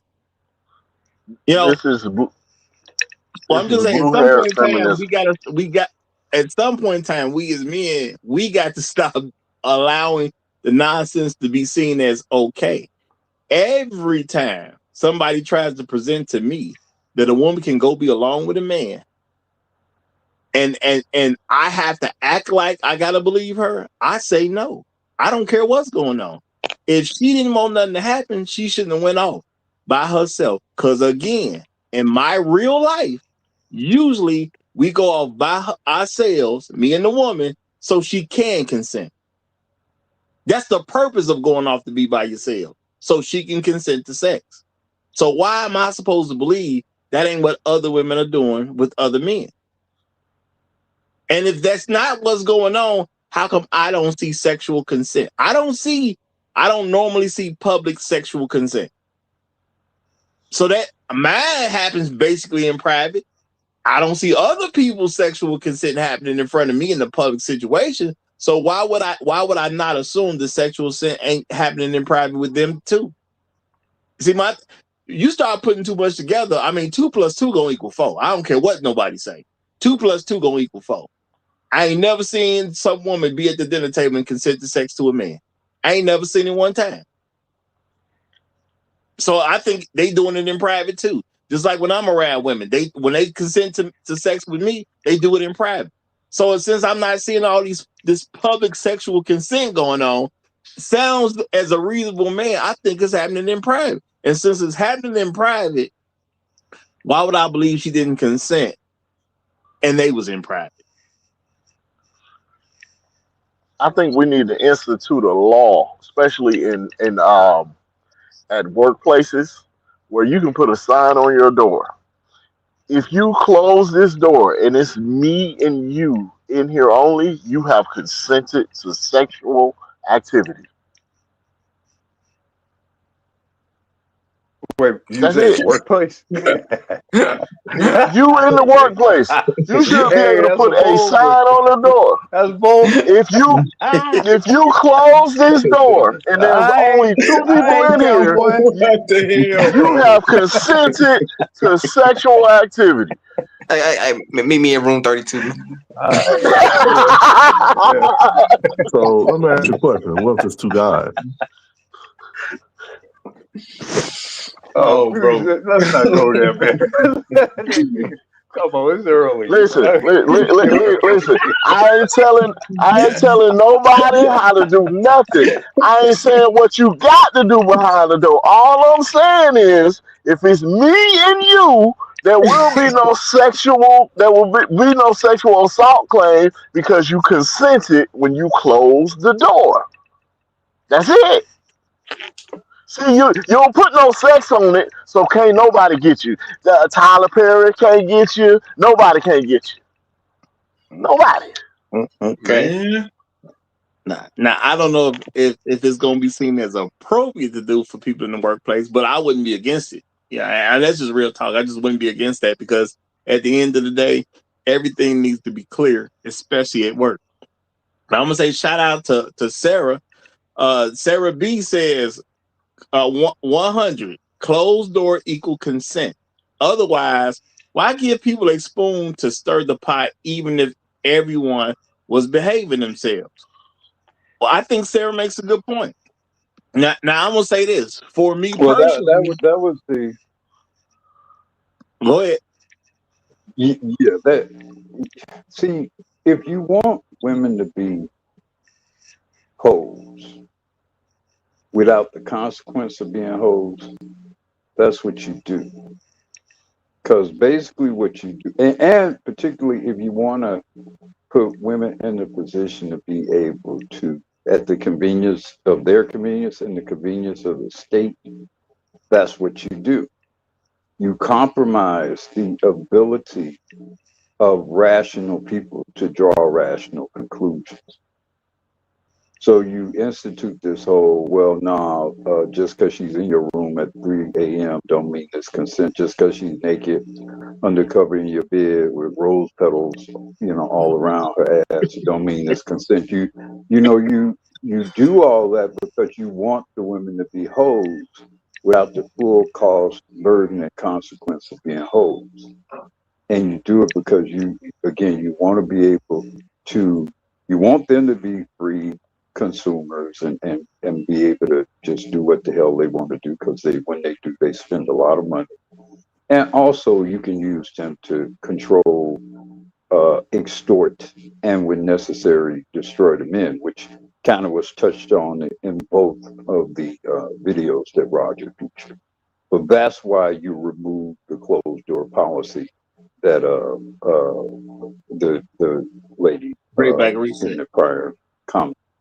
Yeah. Yes. No, who was that reset? Yeah, Yeah, they my said part. that. Yeah. That's why you remove that. You want the women to be hoes, or you want to be able to use them being hoes to destroy the men. And we saw that happen, like say in those two instances, and we saw obviously in the Tyson case. Yeah. Now I'm gonna say shout out to Elder Blood. He said the white man's laws imposed upon men on how to manage women has been proven to be exceedingly deficient. Who told him he had the right to override God's rule? Well, I mean, you talking about white folks, you know what I'm saying? So of course they believe, you know, a lot of them. I'm gonna say a lot of them believe everything begins and ends with them. Now I'm gonna say my issue is as men, why do we accept nonsense? Because if you got whipped cream on your nipples and then you gonna try to tell me you wasn't sexually consenting to the man, to me, two things don't add up. And that's just plain the truth. Them two things just don't add up. So you put whipped cream on your nipples for a man that you wasn't sexually consenting to. But a woman could say that and people would take it seriously. So I'm saying as men, how can you consider yourself a man? And if you ever get the chance to be in a courtroom and they talking about what he's accused of sexually assaulting this woman in terms of rape. Now, everybody ain't gonna say rape. I'm saying it, but y'all leave it alone because I don't know how sensitive the word really is. But if that's what the accusation is, once you told me they went off somewhere by themselves, it's automatically not guilty. Because by law, you got to prove it beyond a reasonable doubt. By law is an automatic reasonable doubt because they were alone. Once they're alone, I cannot say beyond a reasonable doubt. I can only do that if somebody records and I see the record. I can only even suggest that if somebody at least claim they witnessed him taking it. But if you go off by yourself, you put me in a position I can't get to beyond a reasonable doubt because she went and got private with him so she could consent. That was literally her purpose. And my thing is, I'm gonna stand on that until I start hearing public consents, which is not normal. You know, and y'all think about your own personal lives. How many times have you heard sexual consent given publicly? Because if you ain't hearing it publicly, that means it's happening in private. And if it's happening in private, well, when two people got private, how can I reasonably come to a conclusion that she didn't consent? Because ain't that what consent happens? Man, put that sign on your door, put a camera at the door, and make sure you have them stop and read it out loud before they go in the door. Yeah. I mean, yeah, it's I mean, crazy. you know, and even part of that will require a lot of young men to be more confident in their assertion of their control and dominion over themselves. It's kind of like the same thing with the DNA testing, or you know, yeah, we are going to have. I have cameras, for example, in my home.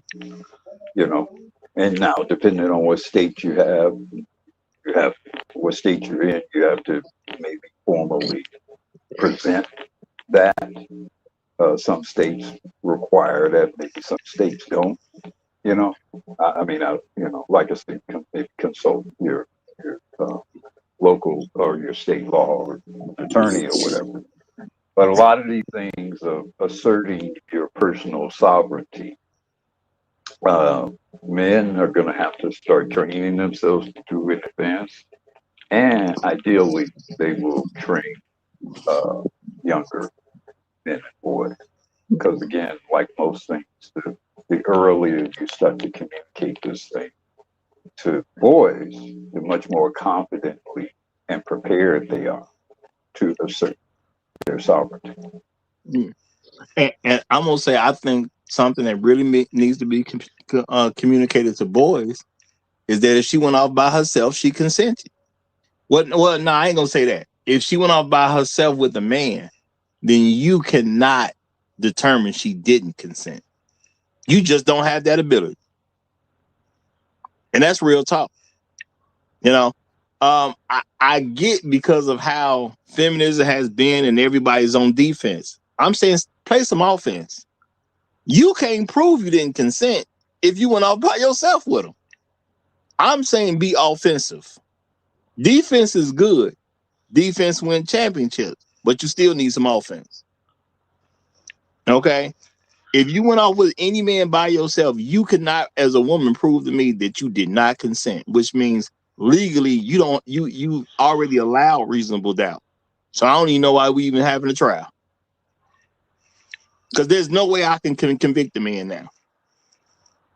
Because I'm not God. I can't see through walls. I ain't Superman. I ain't got no super hearing. I can't say what happened there.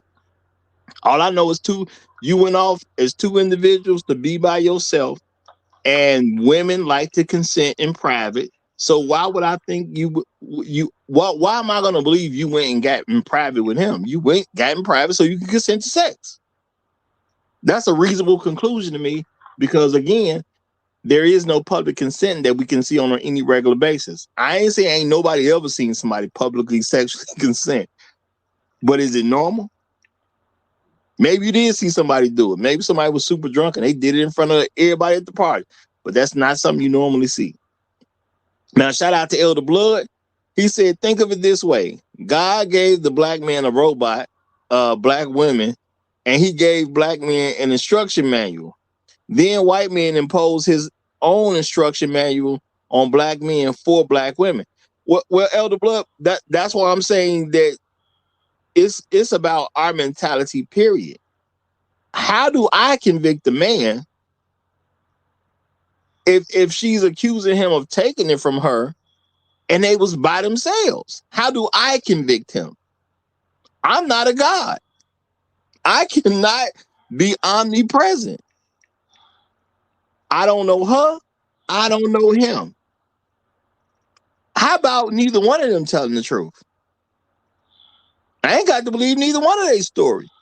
But even if I believe their story, once you get to the point where they were alone, how can I convict them? Reasonable doubt is already established. And I'm saying it's sad that men don't understand that reasonable doubt is established the moment that they're alone with the woman. Yeah. And, I mean, obviously we're in a different, political and even legal environment, but certainly amongst men, at the very least, you have to begin to kind of collectively make that your standard, and maybe you can at some point get things to a level in which judicially, statutorily will be difficult to do, but at least you may be able to get some judges to all you need is a couple of judges to flip that particular standard, and then the next you got a different legal environment. And I'm gonna suggest that men, if you happen to be on a court case where this is going on, just say not guilty. Stop being scared and just say not guilty. They was by themselves. We don't know what happened when they was by themselves. Not guilty. She couldn't establish beyond a reasonable doubt that it was taken from her. She should have stayed in public with him. It's that simple at the end of the day.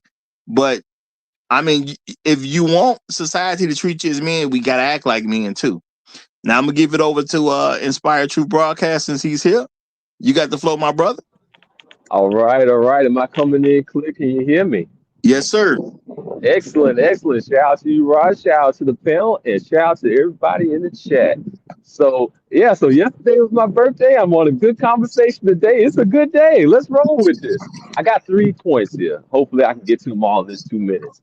That first point is use your business. That was a brilliant analogy, brother. Like that one there makes a whole lot of sense. We have essentially the Salem Rich trials, but with the gender reverse.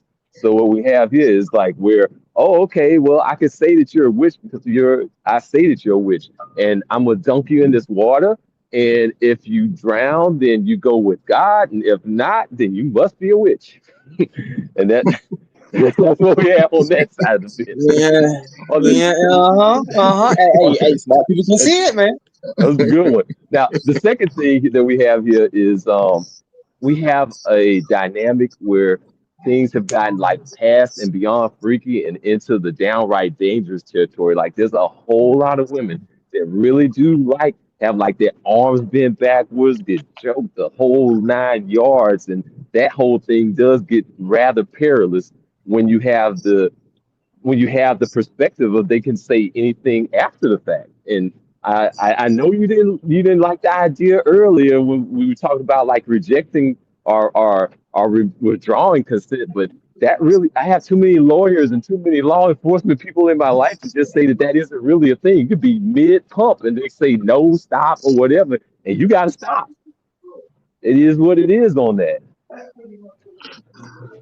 So I'm just trying to keep the brothers safe in the court of law. I mean, not everything's going to necessarily be like a court of our opinion. So I just got to put that out there.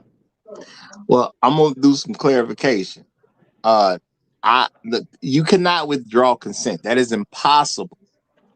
Okay. Now, the law says even if you are already having sex with her, she can remove consent for the future, which means if she says stop, you now have to stop at that point. But that doesn't make anything that already happened legal. Everything that happened before that point was legal because you cannot withdraw consent. See, people got to understand what's being said. Nobody's saying that she can't say no, even though you're already in them guts. She can say no, and you can't have more sex with her. But what she cannot do is withdraw the sex she already given. That's what's being said. So understand the difference, okay? Especially, because you could end up in court one day. You're gonna need to know the difference.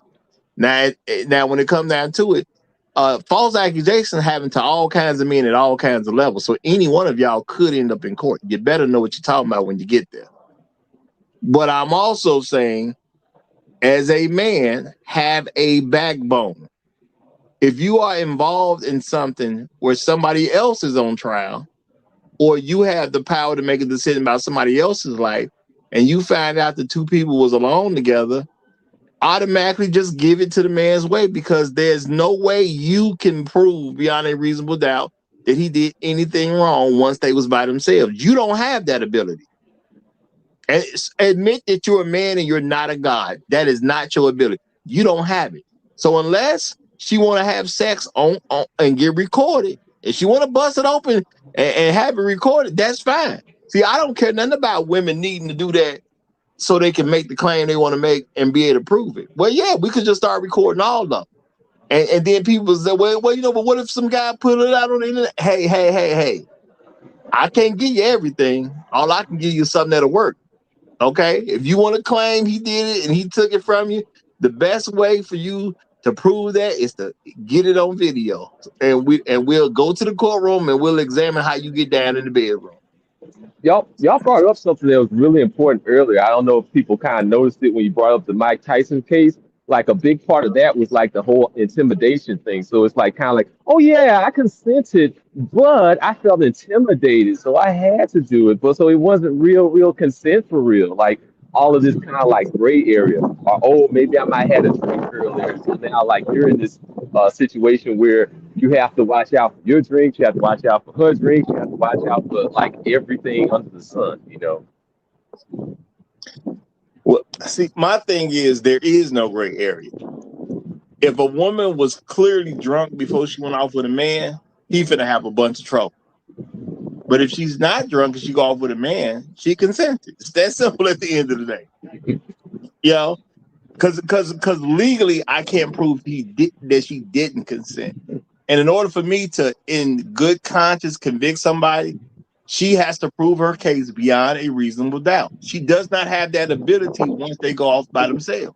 She can't prove that she didn't consent. And she has to do that in order for me to convict. So it's not about being mean. It's not about being against women. It's just about following the letter of the law. how can you prove as now if she's, let's say she's known for being LGBT, but she's just a lesbian. She's not bi. She only has sex with lesbians. Well, see, now you give me something I can go off on. But if you bi, I can't even rock with you because you're known to have sex with men. So how do I know you didn't consent? Now it's a little easier for me if the woman is clearly has a reputation for years of she's only a lesbian. And I'm not saying this, lesbians still want dick too, so it's still kind of up in the air. But I'm saying it's more reasonable for me to even consider a lesbian saying it was taken from her. But again, you got to show me where you fought. Where did he pick you up and you was against it? Did you grab the door on the way into the place that he brought you into? When he tried to lock you in there, did you fight? Did you hit him with your knee? You see what I'm saying? You got to have, if you tell me, even if that hey, it wasn't like that, I really didn't want to be with him, I want to hear about what was on these people that showed signs of a battle. Did she scratch his mom? I'm talking about in the face. I ain't talking about on the back. No, did she scratch his face up? Show me that she was fighting against it. And I'm not saying that to be mean. I'm saying, according to the law, you got to prove your case beyond a reasonable doubt. If she scratched his back, that sounds like great sex to me. Now she scratched his face, sound like she don't want to be there. You see what I'm saying? Yeah, I do. I mean, we got to kind of change the norms, and then hopefully the court cases will follow, because there's some crazy stuff where you see people in like whole relationship, or that's her whole entire boyfriend in there alone, and it's all good one minute, and then it's not, and then the next is like, oh no, I just meant to make out, and this thing turned somewhere something else. It's a whole lot of ridiculous. And shout out to Afro Merchant. He said, "Happy birthday, inspirational truth."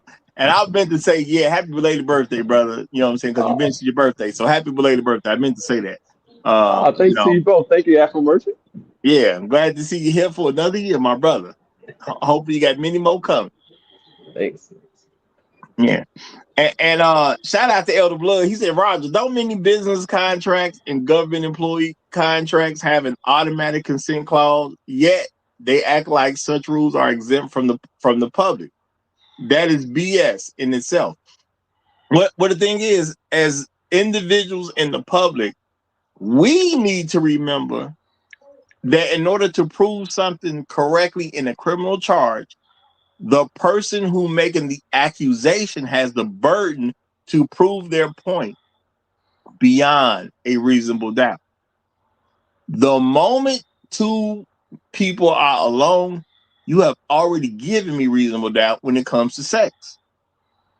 Because the only way I can convict the man is you got to show me that you never consented. Now, how do you go off and be alone and prove that you never consented? Well, there's a couple things that you can do to help your case. You could scratch his face off. That'll tell me she was not trying to be there. But if you ain't scratch his face off, what makes me think you wasn't trying to be there? You went to the room so you can consent to him with him, didn't you? Because I'm the person, I need that question answered. Why does a woman go off with a man by herself if she wasn't trying to consent to sex? Because see, my thing is, y'all, we gotta be on some real world stuff. Ain't you ever ain't you ever got in the car, locked the doors, and had sex in the car, even though that quote unquote ain't the right place to do it? Ain't some of y'all did that? At least some of y'all did that. Ain't some of y'all had sex in some bathroom? Y'all was in a place that you wasn't supposed to be, and you went into some bathroom and you locked the door and y'all had sex in that bathroom. Didn't that happen? Or these are only me, my friends, people I know, the stuff I see on TV, or maybe something I crossed. Ain't nobody ever did this stuff? I ain't even locked the bathroom though. I ain't gonna even lie to you. Good. My point is, sex happens a lot of different ways in a lot of places, and some of these places it shouldn't technically even be happening in, but consent was given, and consent is usually a private thing. I do not see women sexually consented to me in publicly. Okay, I can't remember the last time somebody publicly consented to me. I mean, that had to be like a party years ago that I got public consent. But usually consent happens private. So if a woman Yeah, with a man in private, I assume she went to consent.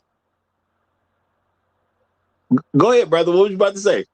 oh no, I was just gonna say like if it happens in public, sometimes you gotta look at them different. Like, okay, who am I with? If they saying it's like loud out and open like that Well, for the world. the reason I'm making an issue about we not seeing it in public is so we have an understanding that where does consent actually happen? It happens in private. Because if it was not happening in private, how come we don't see public displays of sexual consent? See, my thing is you can have what you want, but you can't have it both ways. You just pick the lane you want to take. But you ain't finna be driving in all 2, 3, 4, 5, 6 lanes. We ain't doing all that. Pick a lane and drive that Yeah, that's reasonable. one. So if you gonna tell me the women ain't consenting in private, then you need to show me how women are consenting publicly. And if you can't find it publicly, that means women are consented in private. So if women are consented in private, then why is she off with a man by herself if she didn't go there to consent? To me, that's just 2 + 2 = 4. I want to consent to sex. So what I got to do, I got to find some way to get along with this man. And that's what they did. And once she consented, they got down. That makes sense to me. And I'm not even trying to hit nothing about that one. But I think men need to be able to start saying this proudly and boldly. Why are you off with a man if you're not giving him sexual consent? What's your purpose if it ain't sexual consent? You know, because I'm willing to hear women tell me what the other reason is that they off with men. Because last time I checked, women who don't want to have sex with you don't go off privately with you. You know why? Or is that happening in people's lives on a regular basis? I'm just totally unaware.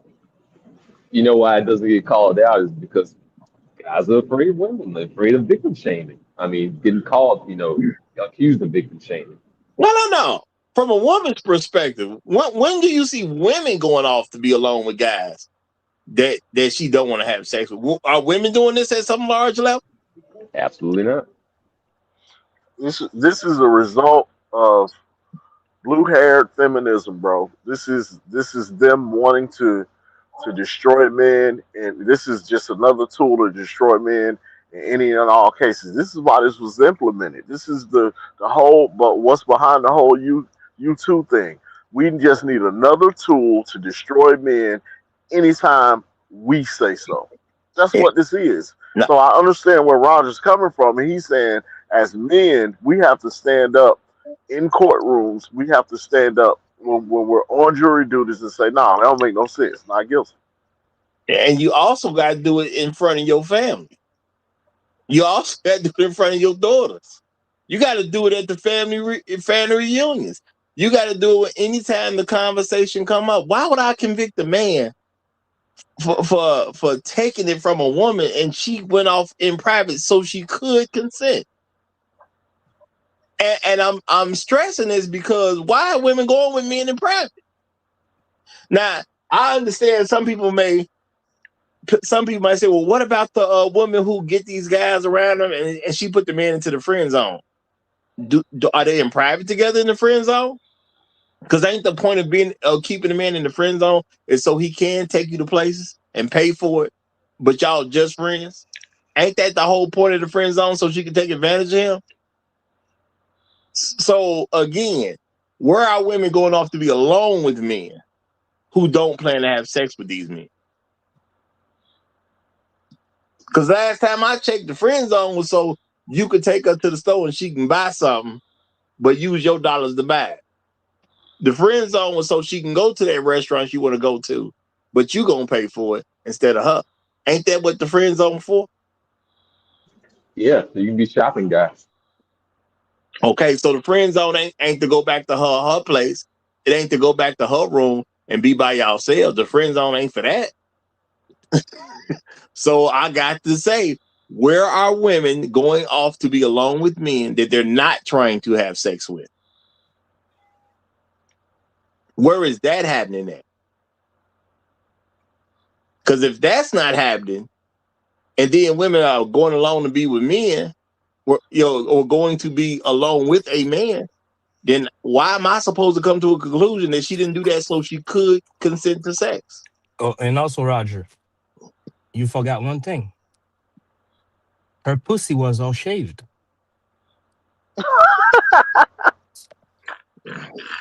Well, technically that could go either way.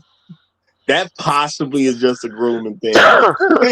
Possibly just her grooming ways. Possibly Real, that. real. Yeah.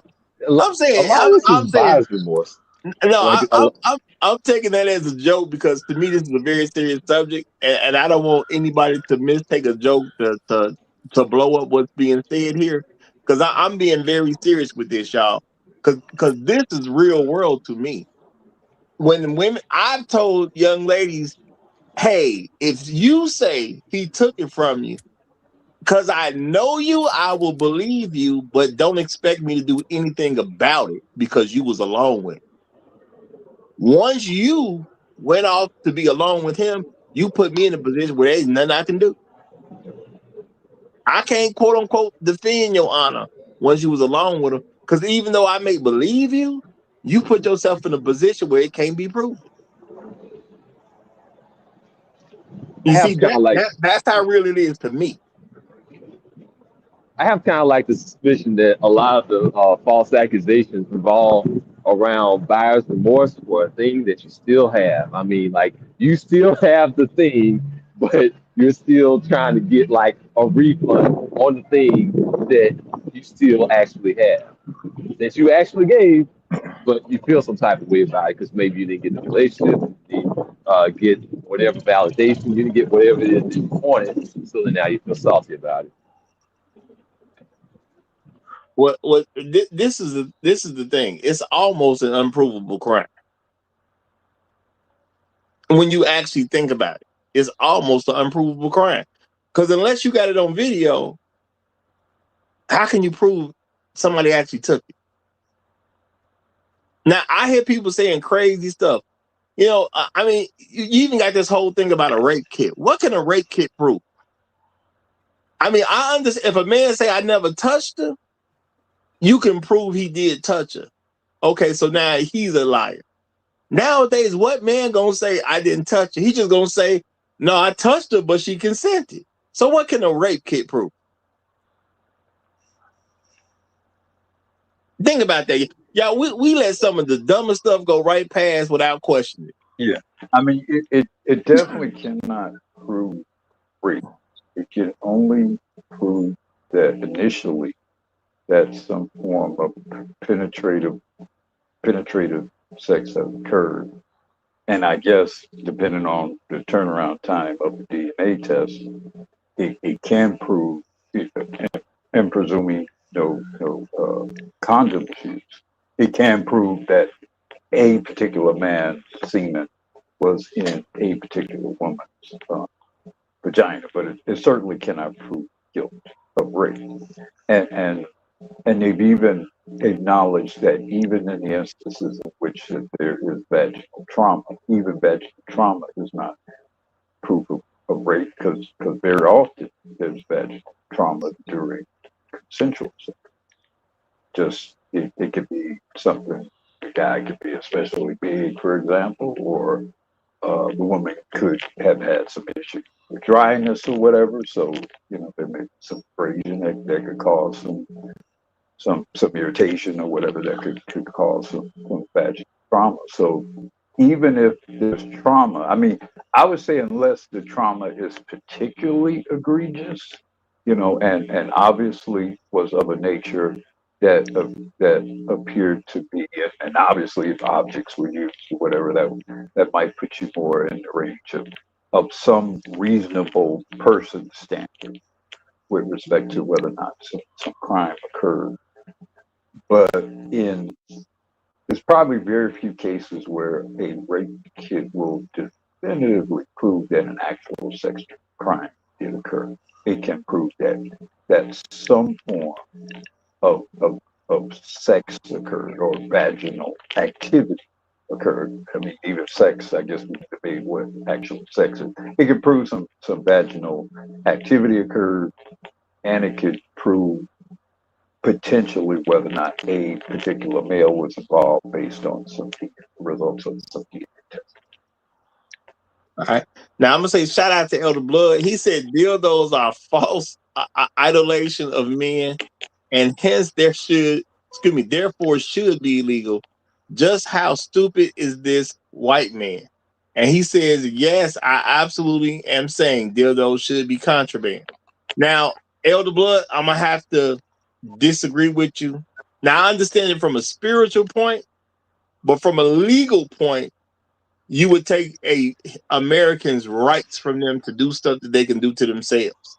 It ain't got nothing to do with anybody else. So I can't agree with you from a legal standpoint about that. I totally hear where you're coming from, because you're coming from a spiritual side, but from a political side, an American side, where you are supposed to be able to do what you want to do as long as you ain't infringing on somebody else's rights, and a dildo would fall into that category. So even though I get you, a dildo will fall into that category. And I'm gonna say, yes, vaginal penetration or something like that. See, rape kits can look at something like that, but also with some of the dildos women are using nowadays. Have you ever talked to women about some of these dildos they're using? Have you ever opened up a drawer and seen some of the dildos these women are using? Have you seen women talk about it on the internet about these dildos that they're using? They're using some rather big stuff. So again, even if she hadn't had sex in a while herself, and now she want to get with I don't know the names of the dildo, but she want to get with the big Mike 6000, and go to work on herself. What else supposed to say about some woman who claiming he raped me, you can tell because he was so big and he was this and he was that. I don't know what your sexual life is like. Now I don't believe you wasn't having sex, but it could have been one of them things, because you got women who claiming they've been celibate. They get 2-3 weeks in talking about they celibate or whatever the case is. And now you use the big Mike 6000. Now you done bruise yourself up or something. And then you say some guy did it. Well, see, I don't know what to believe. There were some, if you listen to go back to the video you posted involving the Duke lacrosse team. These chicks be telling on themselves, man. Science be telling on these hoes. It alluded to there being sperm samples, but the sperm samples did not match those of the 3 men who were accused. These hoes be having a whole colony. It actually happened in the Kobe case. Where the girl had different guys on samples. They be having walking sperm banks, man. Wait a minute, Black. Wait a minute now, because that thing said it did match the 3 men who were the main accuser, but it also said it tested all the men. So none of those men were there. They tested all the men. Yes, and they tested all the men, and several tests were. Good, man. She gave him the wrong set of underwear. Well, I mean, and the same thing happened with Kobe, where they found 8 samples of 8 different varieties.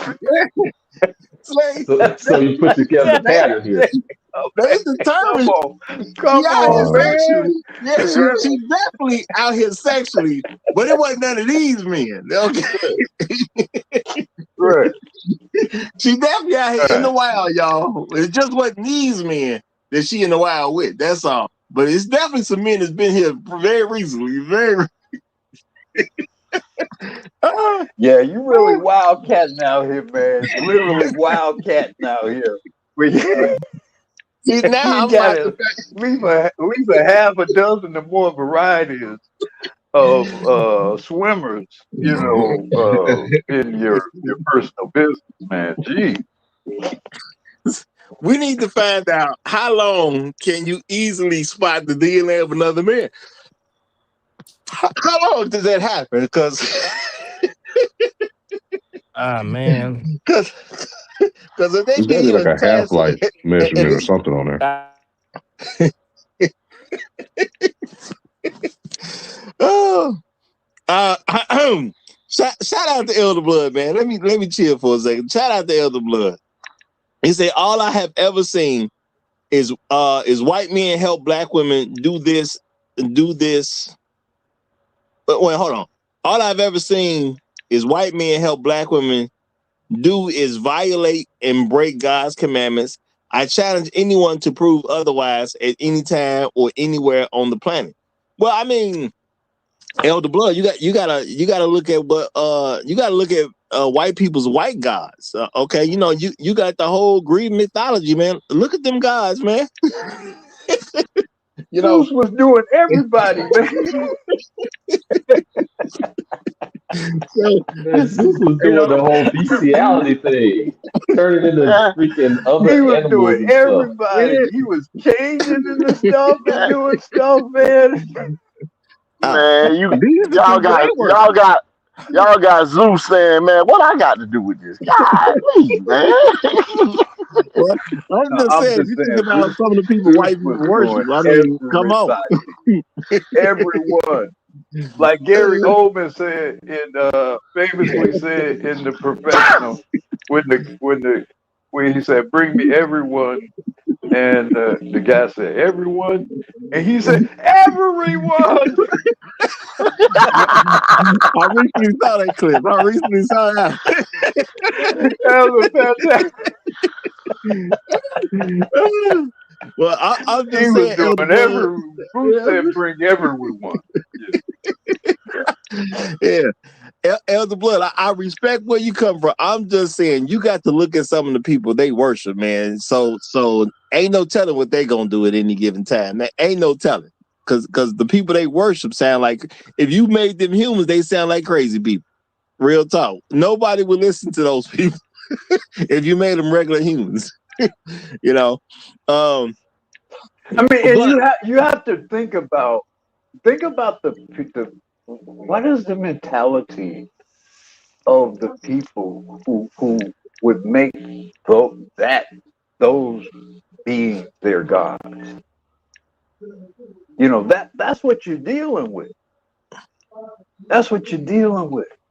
A lot of times I think we kind of, when we talk about these issues involving white people, we don't consider the full. I mean, and part of it is, I mean, when you think about it, it's kind of depressing that you kind of have to share the earth with these people, because of how depraved, some of their history. Like you watch these movies, particularly about these European aristocrats like Henry VIII, and he kills all his wives, and he publicly beheads these women.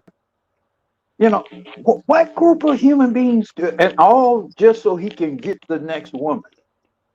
What other group of human beings on earth do that or have done that? That's a particular kind of human being. And I'm putting human being in quotations. So you still don't trust it. I mean, I think we're gonna discover some shit eventually that's gonna be sober.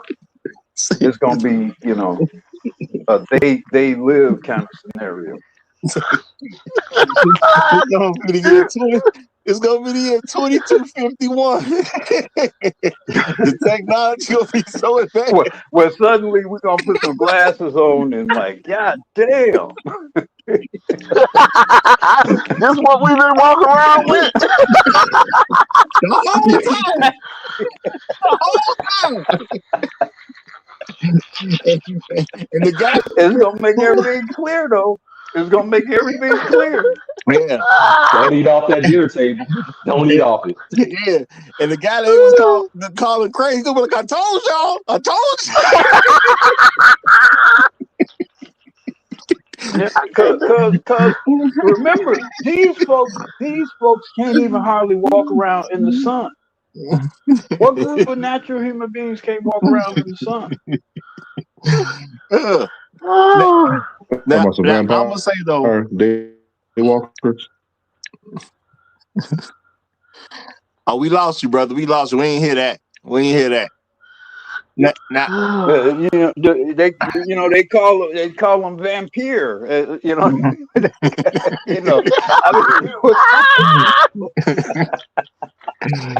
what kind of people can't walk around in the sun?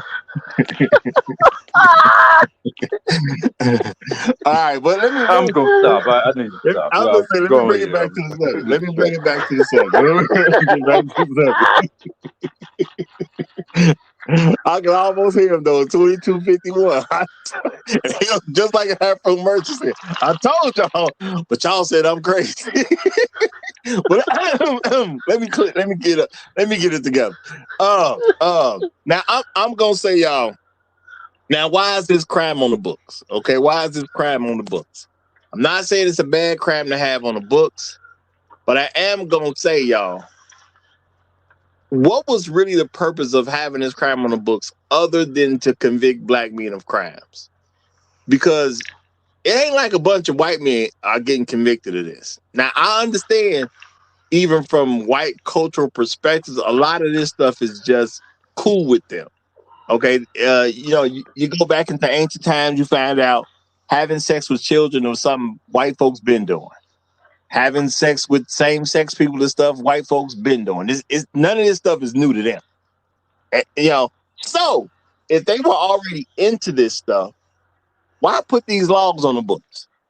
Well, obviously, this had a whole lot to do with trying to put something out there that's going to affect black men. And how do you prove somebody took it from somebody else? Because what I'm saying is not a new concept. It's not a new concept. All these convictions that's on the books, y'all, where these convictions come from, if it really wasn't that we don't like these niggas, so we gonna convict them? Because how do you prove this 20 years ago? You got less technology. How do you prove it 40 years ago? What about 60 years ago? What about 100 years ago? She went off to be by herself with him. How can I say he did something wrong knowing she went off to be alone with this guy?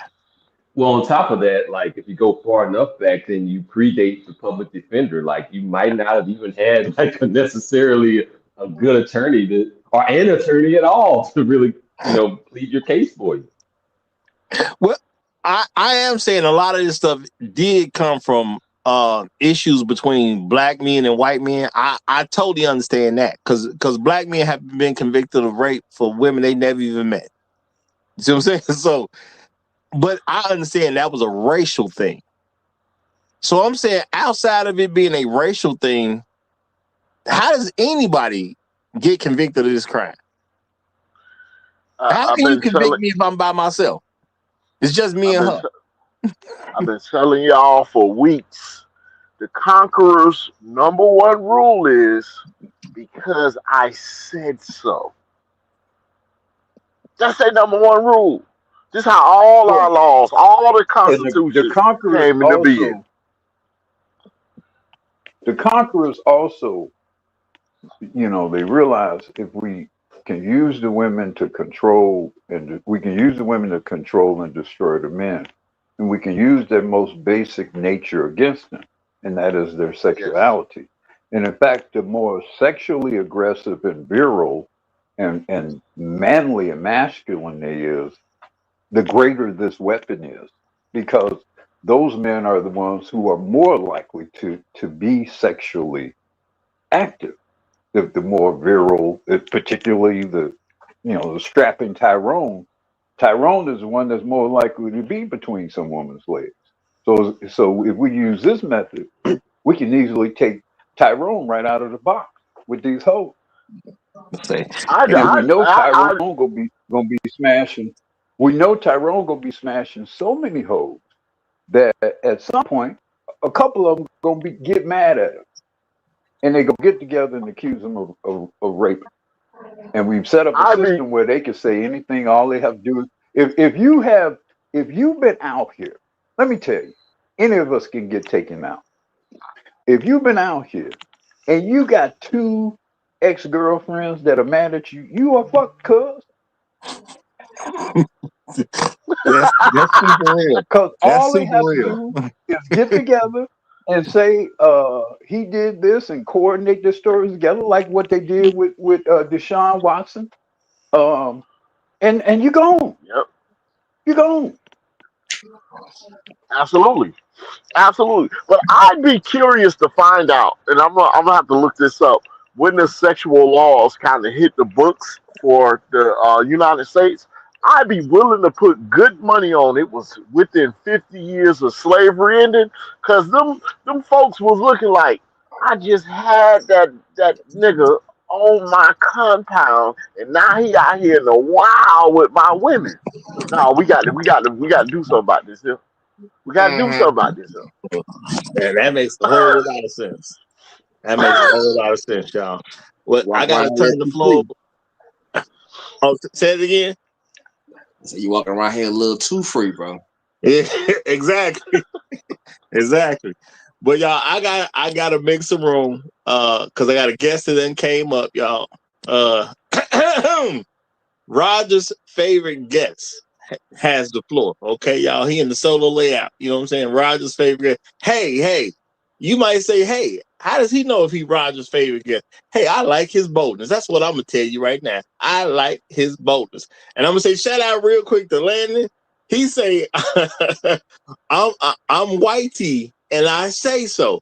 Appreciate the super chat, my brother. Appreciate the super chat. And that's what's going on at the end of the day. There's a lot of truth to that, y'all. A whole lot of truth to that. I'm whitey and I say so. And shout out to well, he can say his name if he want to, but he right now today, he's Roger's favorite guest. And I'm gonna say I appreciate that, brother. I appreciate that big time. You know, you got the flow. Get your 2 minutes in. Now, say he undid all that. Now he ain't gonna say nothing. Fluids. That this red pill sleeper saying, "What's going on, brother? You on mute?" Okay, maybe something happened. Maybe something happened. I think he Can I be busy heard? with those women that's on his Hello? thumbnail list. Okay, Busy he out and come now. about. He come now. Hello? What's going on, brother? You got the mic. Okay, now he gone. All right, now I accidentally put him in the in the solo layout, but I think I just figured out how I did that. Okay, well, okay, he's gone now, so he all the way gone now. I don't know what happened there. Oh, dang. Come back, Louis. Okay. All right, well, we gonna move right along then. We gonna move right along. You know, but I think Great Black Reset, I think you just made a great point. I'm I'm pretty sure, I mean 50 years is a long time. I'm pretty sure they start working that out right away. That stuff probably started hitting the books within the first 5 years. I ain't gonna say it got to where it is now, but I'm gonna say it probably started hitting the books within the first 5 years, cause you're right. Now these niggas is free. You know what I'm saying? I already thought Sally was a little shady anyway, because Jim was around a little too much for my comfort. So now what? Because these niggas free now. Yeah.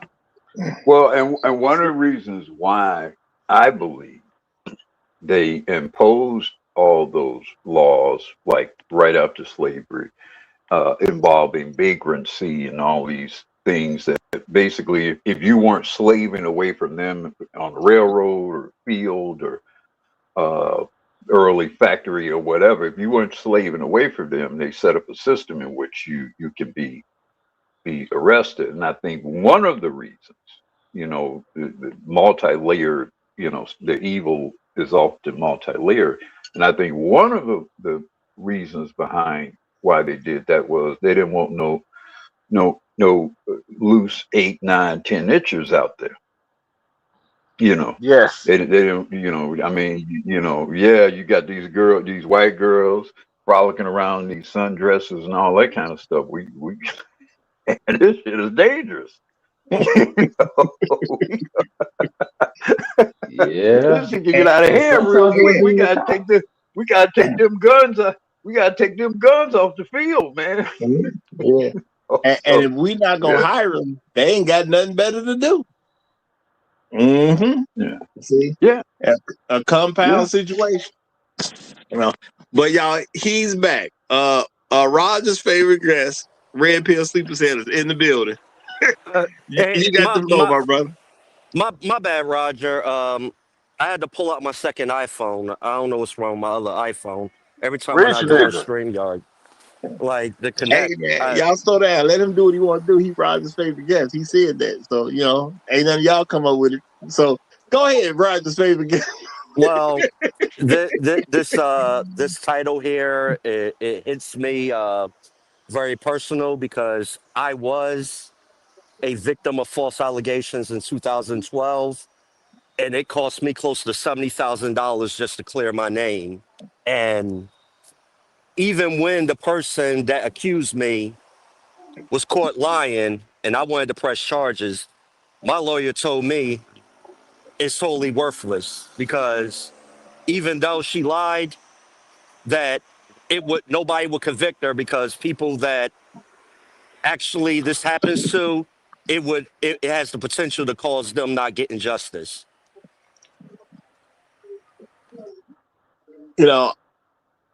I don't agree with that at all. I've heard that I'm gonna call it a lie. I've heard that lie before. This will stop women from coming forth if something were to happen to them.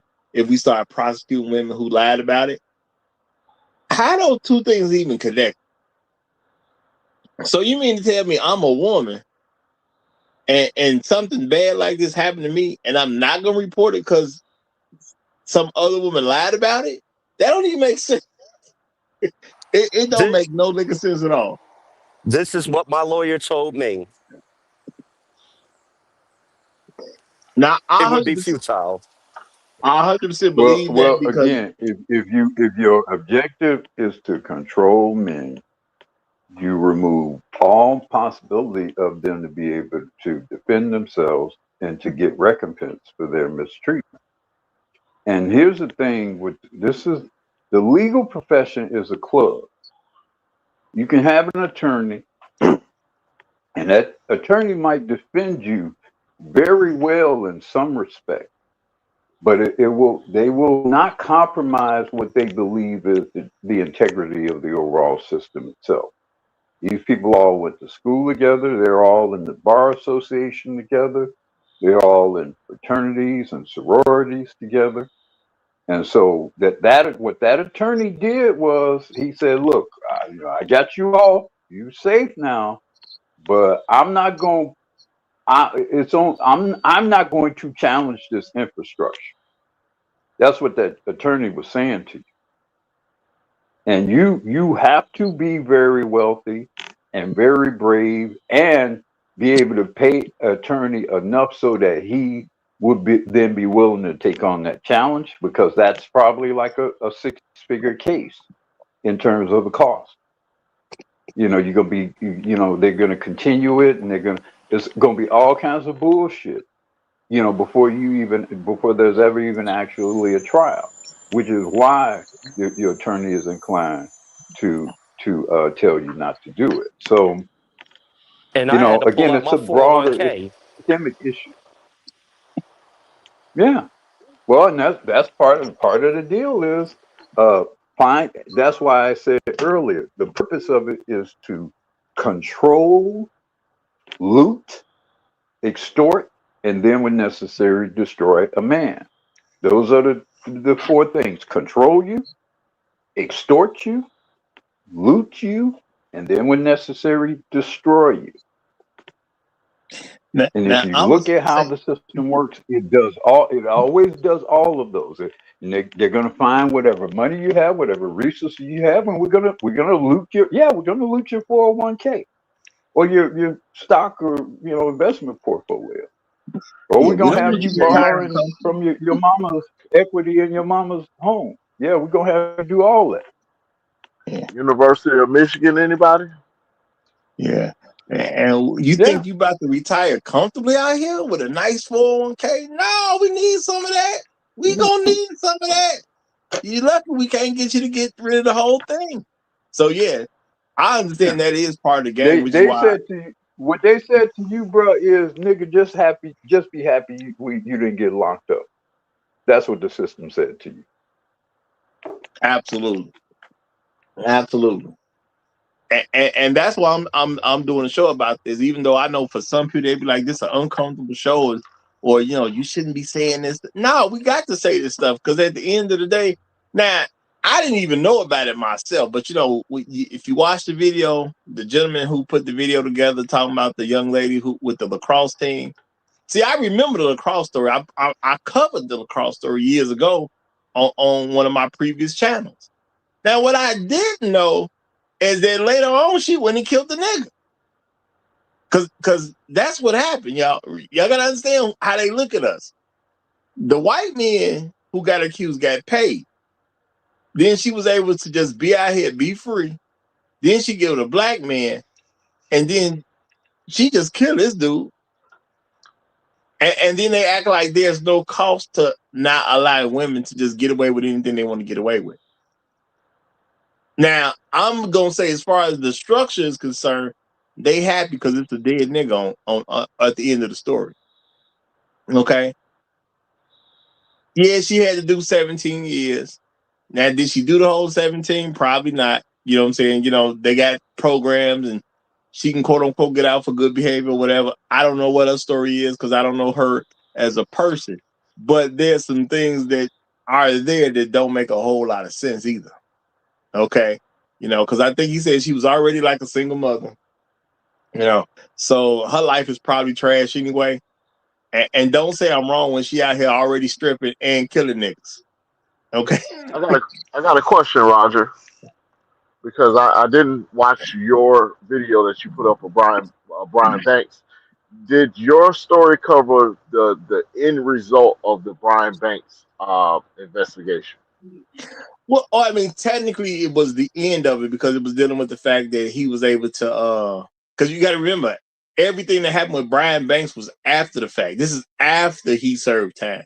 When he got her to admit that she was lying, he already served the time at that point. So none of that helped him. It just well, I can't say it didn't help him at all, but it helped him on after the facts situation. But the time had already been served. So it did not Well, I mean, save him from it prison helped him time at all. in that he don't get that NFL trial if that don't come out to be true. There's no movie, which hopefully he got a fair amount of money from, in terms of, I guess, it being his intellectual property or whatever. I don't know how that would necessarily play out in that regard, a book or whatever. I mean, and he probably does some lecture circuit or whatever advocacy. So he's probably able to in some way profit from being exonerated. I'm sure he's able to profit, but I don't think he's able to NFL contract profit from it. Yeah, and I'm just saying all his help came after the fact because remember he had already served the time before she admitted anything. So right. So she ended. She got caught because he met with her. Well, she reached out to him. Yeah, that man, this is insanity that these women don't go to prison, man. I don't get it. Well, see, my thing is, I'm looking at it. She liked him. That's why they was alone together. They got caught at the school, so she come up with this story so she can get off the hook and make it all about him. It goes off like nothing. It goes real smooth on her side, and then somebody come with the idea, hey, you know what? You can get paid off this too, and then they ended up getting the money. So on her side, this all went smooth, but she probably didn't like him. So now the crazy part is that she reaches out to him on social media because she probably still like the dude, which is dumb as I don't know what. But then she reached out to him. But I understand it. I'm a woman. Nothing's going to happen to me. So she can get a guy convicted of a crime, have him do time. And then, you know what? To make it up for you, I'll be your friend. I'll reach out to you on social media. Oh, you want to meet up? Okay, cool. So why was she meeting up with him? She probably wanted to give him the guts. Like, Thinking that he go, you know what? Now I can have sex with her. Like, this is a safe idea. The woman I've already been convicted, I've already been convicted over. I'm now gonna have sex with her. Like, this is a safe idea. But when you're a woman and nothing happens to you, I can understand her perspective. You know?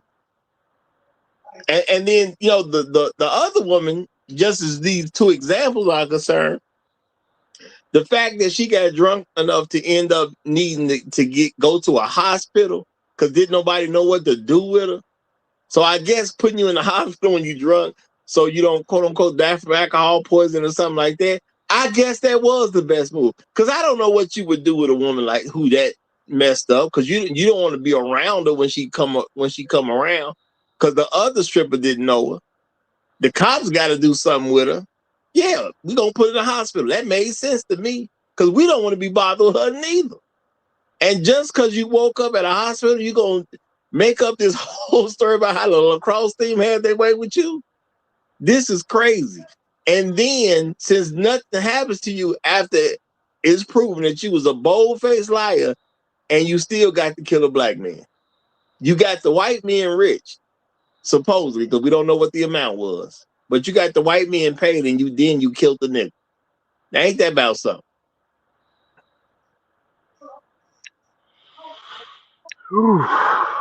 And we sitting up here afraid to say. Yeah, I thought I heard on the video they speculated that they got 20 million each. That's what they said in the video. I don't know if it was confirmed. No, it wasn't confirmed. They definitely mentioned 20 million each. So the white men got paid. They got fortunes now. They got generational wealth. They got all types of opportunities available for them that wasn't available previously to her telling this cockamamie story. So they get rich. Then you got a black man, because he's seen as a nigga in society, all he get is dead. Now keep in mind, nothing happened to her, so she done sold books and all kinds of stuff. And why did she go to prison? Because they had to do something. She was already involved in a high-profile case. So guess what? People gonna be looking at that. Well, what they gonna do with her now? So yeah, they gave her 17 years. And I suspect that she got 17 years because she was previously involved in a high-profile case. Now, had she not been involved with a high-profile case, she probably got 5 years or something. They probably would have brushed that off. But you couldn't really brush it off because she was already previously involved in this high-profile case where she did accuse a bunch of white men. She would have got off on self-defense if she wasn't previously involved. Now, to me, that's more reasonable than her getting a 17-year jail sentence, prison sentence. Because she could have made a sexual assault claim of why she defended herself if she had not previously been involved before. She had already used that trump card one time. Well, I mean, since he died, She could have said that they just got into a fight and he attacked her, and it was just a physical thing. If he's dead, you can't say he wrong. Now, I don't know how much he was able to get out before he died, but as the police told me, the reason you kill people is so the dead man can't tell his story. Now, I want y'all to notice that I'm telling y'all, this is what the police told me. The reason you kill him is so the dead man can't tell his story. Yeah, that's what the police told me. Now, do what you want with that info. Yeah. So yeah, the people who paid to protect, I know a lot of people say, ain't the police job to serve and protect? Well, they told me make sure that nigga dead. That's what they told me. So, I guess that's more on an individual basis. That's how I gotta look at it. Because I got some relatives as the police. I trust them. Yeah. They'll tell you, hey, it was self-defense. Well, how we know it? Ask the victim. Yeah. Hey, Roger. That's why I would say protect yourself at all times. Always protect yourself at all times. As many witnesses, whatever you can have, text, have all the information you can, because this is just a wicked world out here. You have to protect yourself at all times. As a black man, you are in enemy territory. Well, I think part of that protection and this whole fantasy, I'm in love with a stripper thing, man. Y'all got to stop that shit. Yeah, for sure. But T-Pain music so Because good. those women typically grow to hate men. They typically grow to hate men if they don't start out already hating men. A fairly high number of them don't even, a fairly high number of them are lesbians or whatever. So this whole fantasy about the stripper and the sex worker. I mean, those, like I say, they grow to have some particularly harsh views about men and about using sexuality to control and manipulate men, and it probably culminated into some sort of dispute with that man, and it got to the point in which she grabbed a knife and stabbed him in the chest, right? Or if I recall the story But she said it more than once, yeah. But it was this and more than once, and those are good points. And y'all got to think about it. And what do we do with strippers? We give them money. That's what we do with the stripper. Yeah. The woman who hates you. Some of the most hateful women toward men is the ones we give the money to. Now ain't that about nothing? Yeah. And usually there's drugs involved. Well, I mean, it could be, but I'm just saying the fact that she develops a hatred toward the man that allows her to live comfortably. Because we're literally giving them money without performing sexual acts. Now, I ain't saying it ain't some strippers that will perform sexual acts, but I'm saying real talk. We do give them money without performing sexual acts. And a lot of them strippers can live comfortably. Well, I do think I know a couple of guys who, male strippers, and I knew, they used it as a while back, and it did start to affect. You think these big, burly guys, women looking at their bodies and stuff, and initially, it was kind of a thrill, but it did start to negatively affect their view of women over time. And that whole sort of being kind of, it's sort of like the zoo animal effect, where you're being ogled, I'm not using the proper term, and it's very kind of animalistic in a way. It seems thrilling. A lot of alcohol, yelling, screaming. It's kind of dehumanizing. And I think after a certain period of time of doing that, it will go from being a fun thing to a really sort of dehumanizing kind of thing, and will breed hatred towards the people on the other side of it. And so you just got to be careful when you're dealing with these women who are in sex work. Those are some potentially dangerous women because they've gone to certain psychological and emotional states that could have volcanic responses. Absolutely. And y'all, and some of this stuff is triggered by nothing. Think about the woman who was an example, y'all. She got drunk. She ended up at the hospital because she got that drunk. All right. So the hospital is just doing, the employees are just doing their routine. Were you sexually assaulted? A regular question that they ask everybody. Now, she said yeah. Now, why she say yeah? I'm so embarrassed because I woke up at a hospital. So who was the closest man I can blame something on so I don't have to take accountability that I got so messed up that I ended up in the hospital? Because what else could have been going through a man but that? I can't take responsibility of being this drunk. I can't take responsibility of possibly being this high. Somebody else got to be accountable for this. Now, unfortunately, I don't remember working for no niggas last night, so I can't blame no niggas. So now I have to put it on the white guys. And remarkably, the white guys get rich because it's put on them, while black men go to prison because it's put on them. So that says a little something about the society we live in. You accuse because I honestly believe the only reason she accused those white men is because she couldn't remember no niggas she'd been around. And yes, that's what I think she remembers. Niggas. I don't think she remembers black men. I think she was trying to go through her mental Rolodex. And I wasn't with no niggas last night. What did I do yesterday? Oh, that's right. I went to the crib. Then they gave me this. They said they was gonna give us $400. So I went to go do that party. It wasn't nothing but them white boys.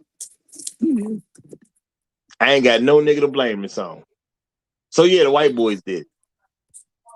That's what I believe happened in her mind. And shout out to Elder Blood one more again. He said, why is it that in order for black women to excel, they must ensure that black men fail by any means necessary, including self-sacrifice to be the white man's mount? I mean, Elder Blood, you kind of answered your own question. What is a black woman not willing to sacrifice for a white man?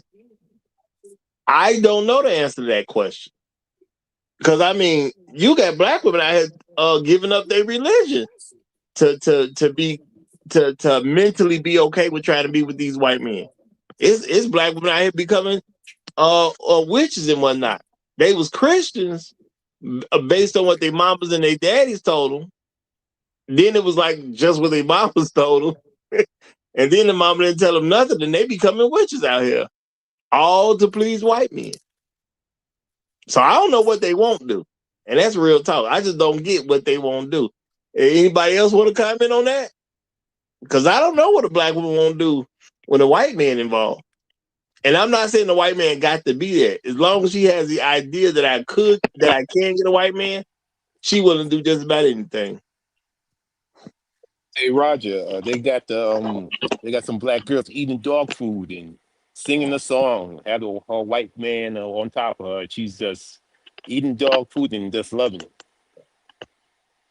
All that for the price of a white man. It makes sense to me.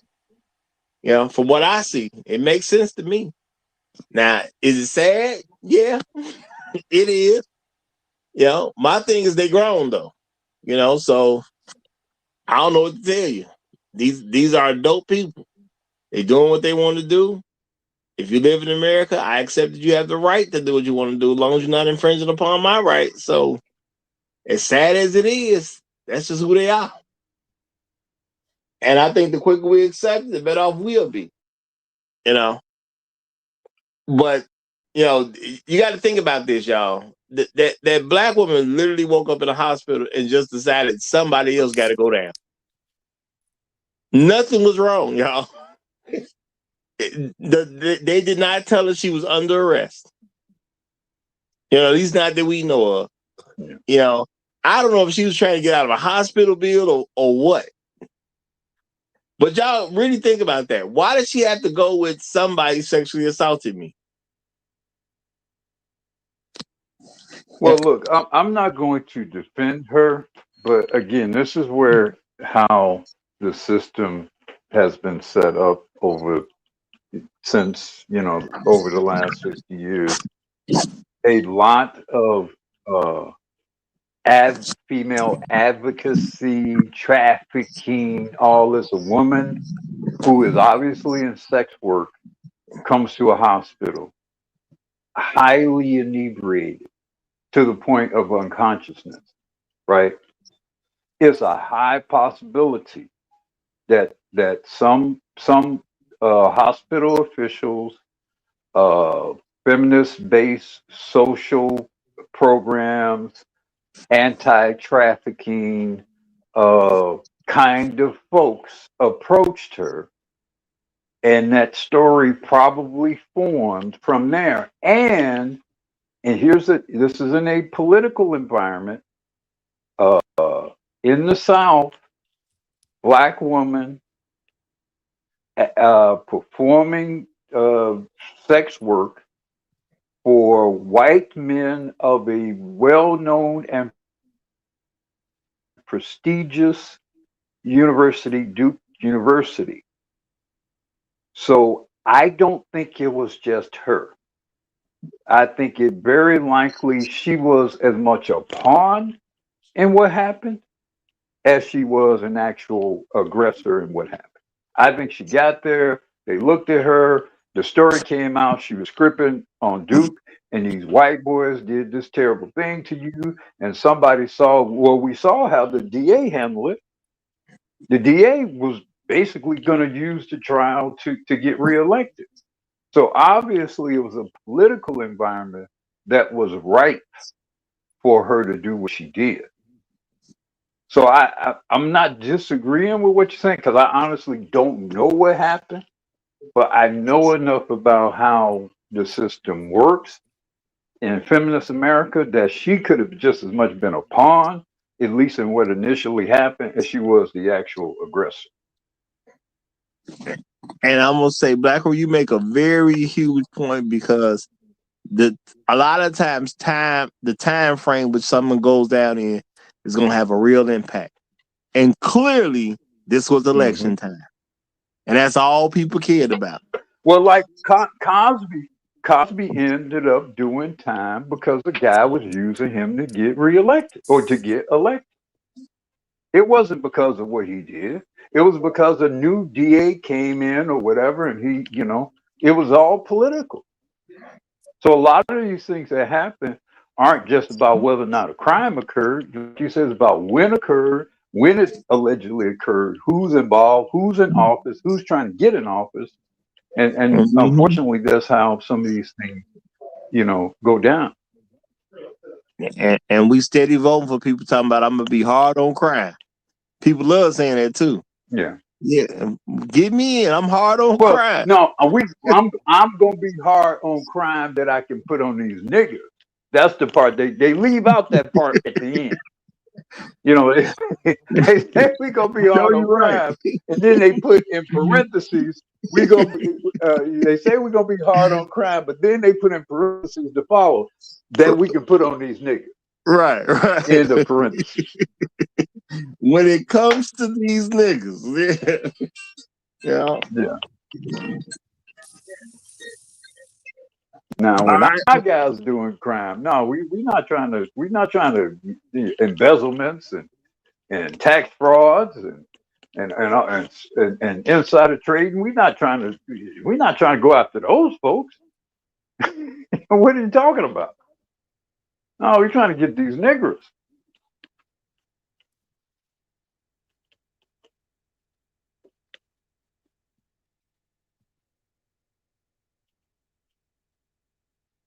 Yeah. And here's the irony of the Duke lacrosse guys.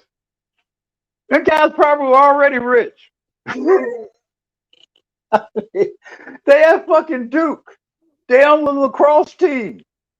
You probably had to be some millionaire's son just to even get on the Duke lacrosse team.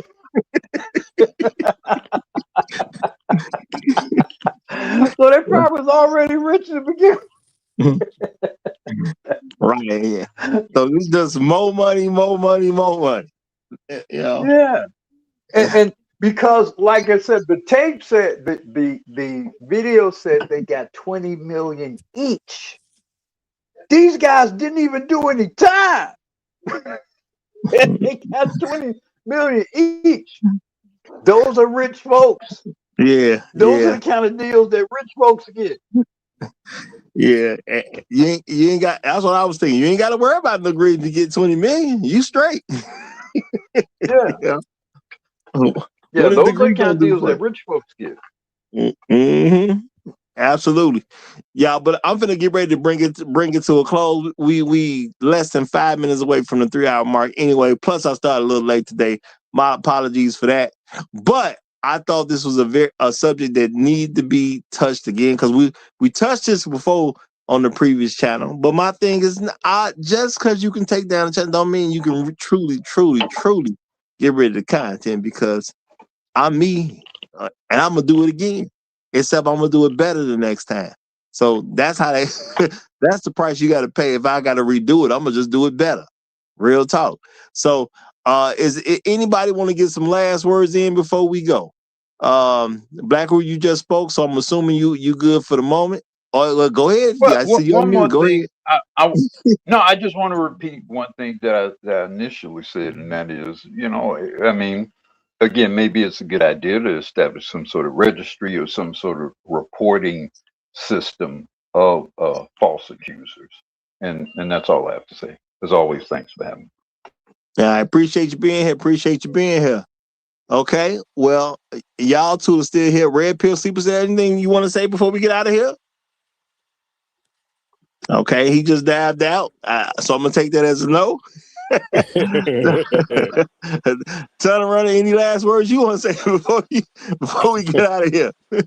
As I said it before, I say it again. Protect yourself at all times. Peace.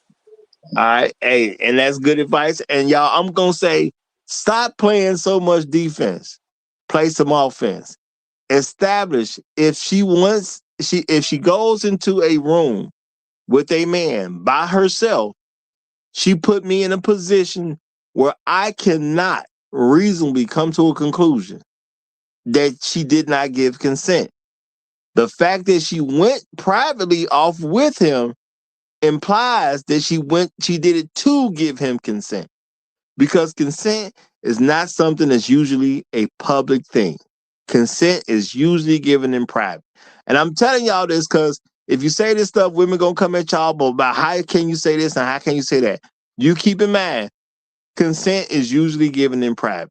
And when they challenge you on it, say, when the last time you was at dinner and you saw some people sexually consent to each other at the dinner table? You tell me when you saw that. Okay? Because I know what's going to come when you say this stuff.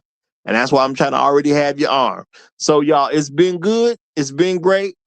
Subscribe if you're new to the channel. If you like some hard-hitting content, you ain't going to get no show on social media doing better stuff than what we're doing right here at the Roger Report Live. And we are on Monday through Fridays, 9 a.m., y'all. Monday through Fridays, 9 a.m. Make sure you subscribe. Y'all hit the like button if you ain't already did it. Hype me up every time you get a chance. Leave a comment after the stream. Always welcome to. I will see y'all next time around. Long live the habitual line steppers. I'm Roger.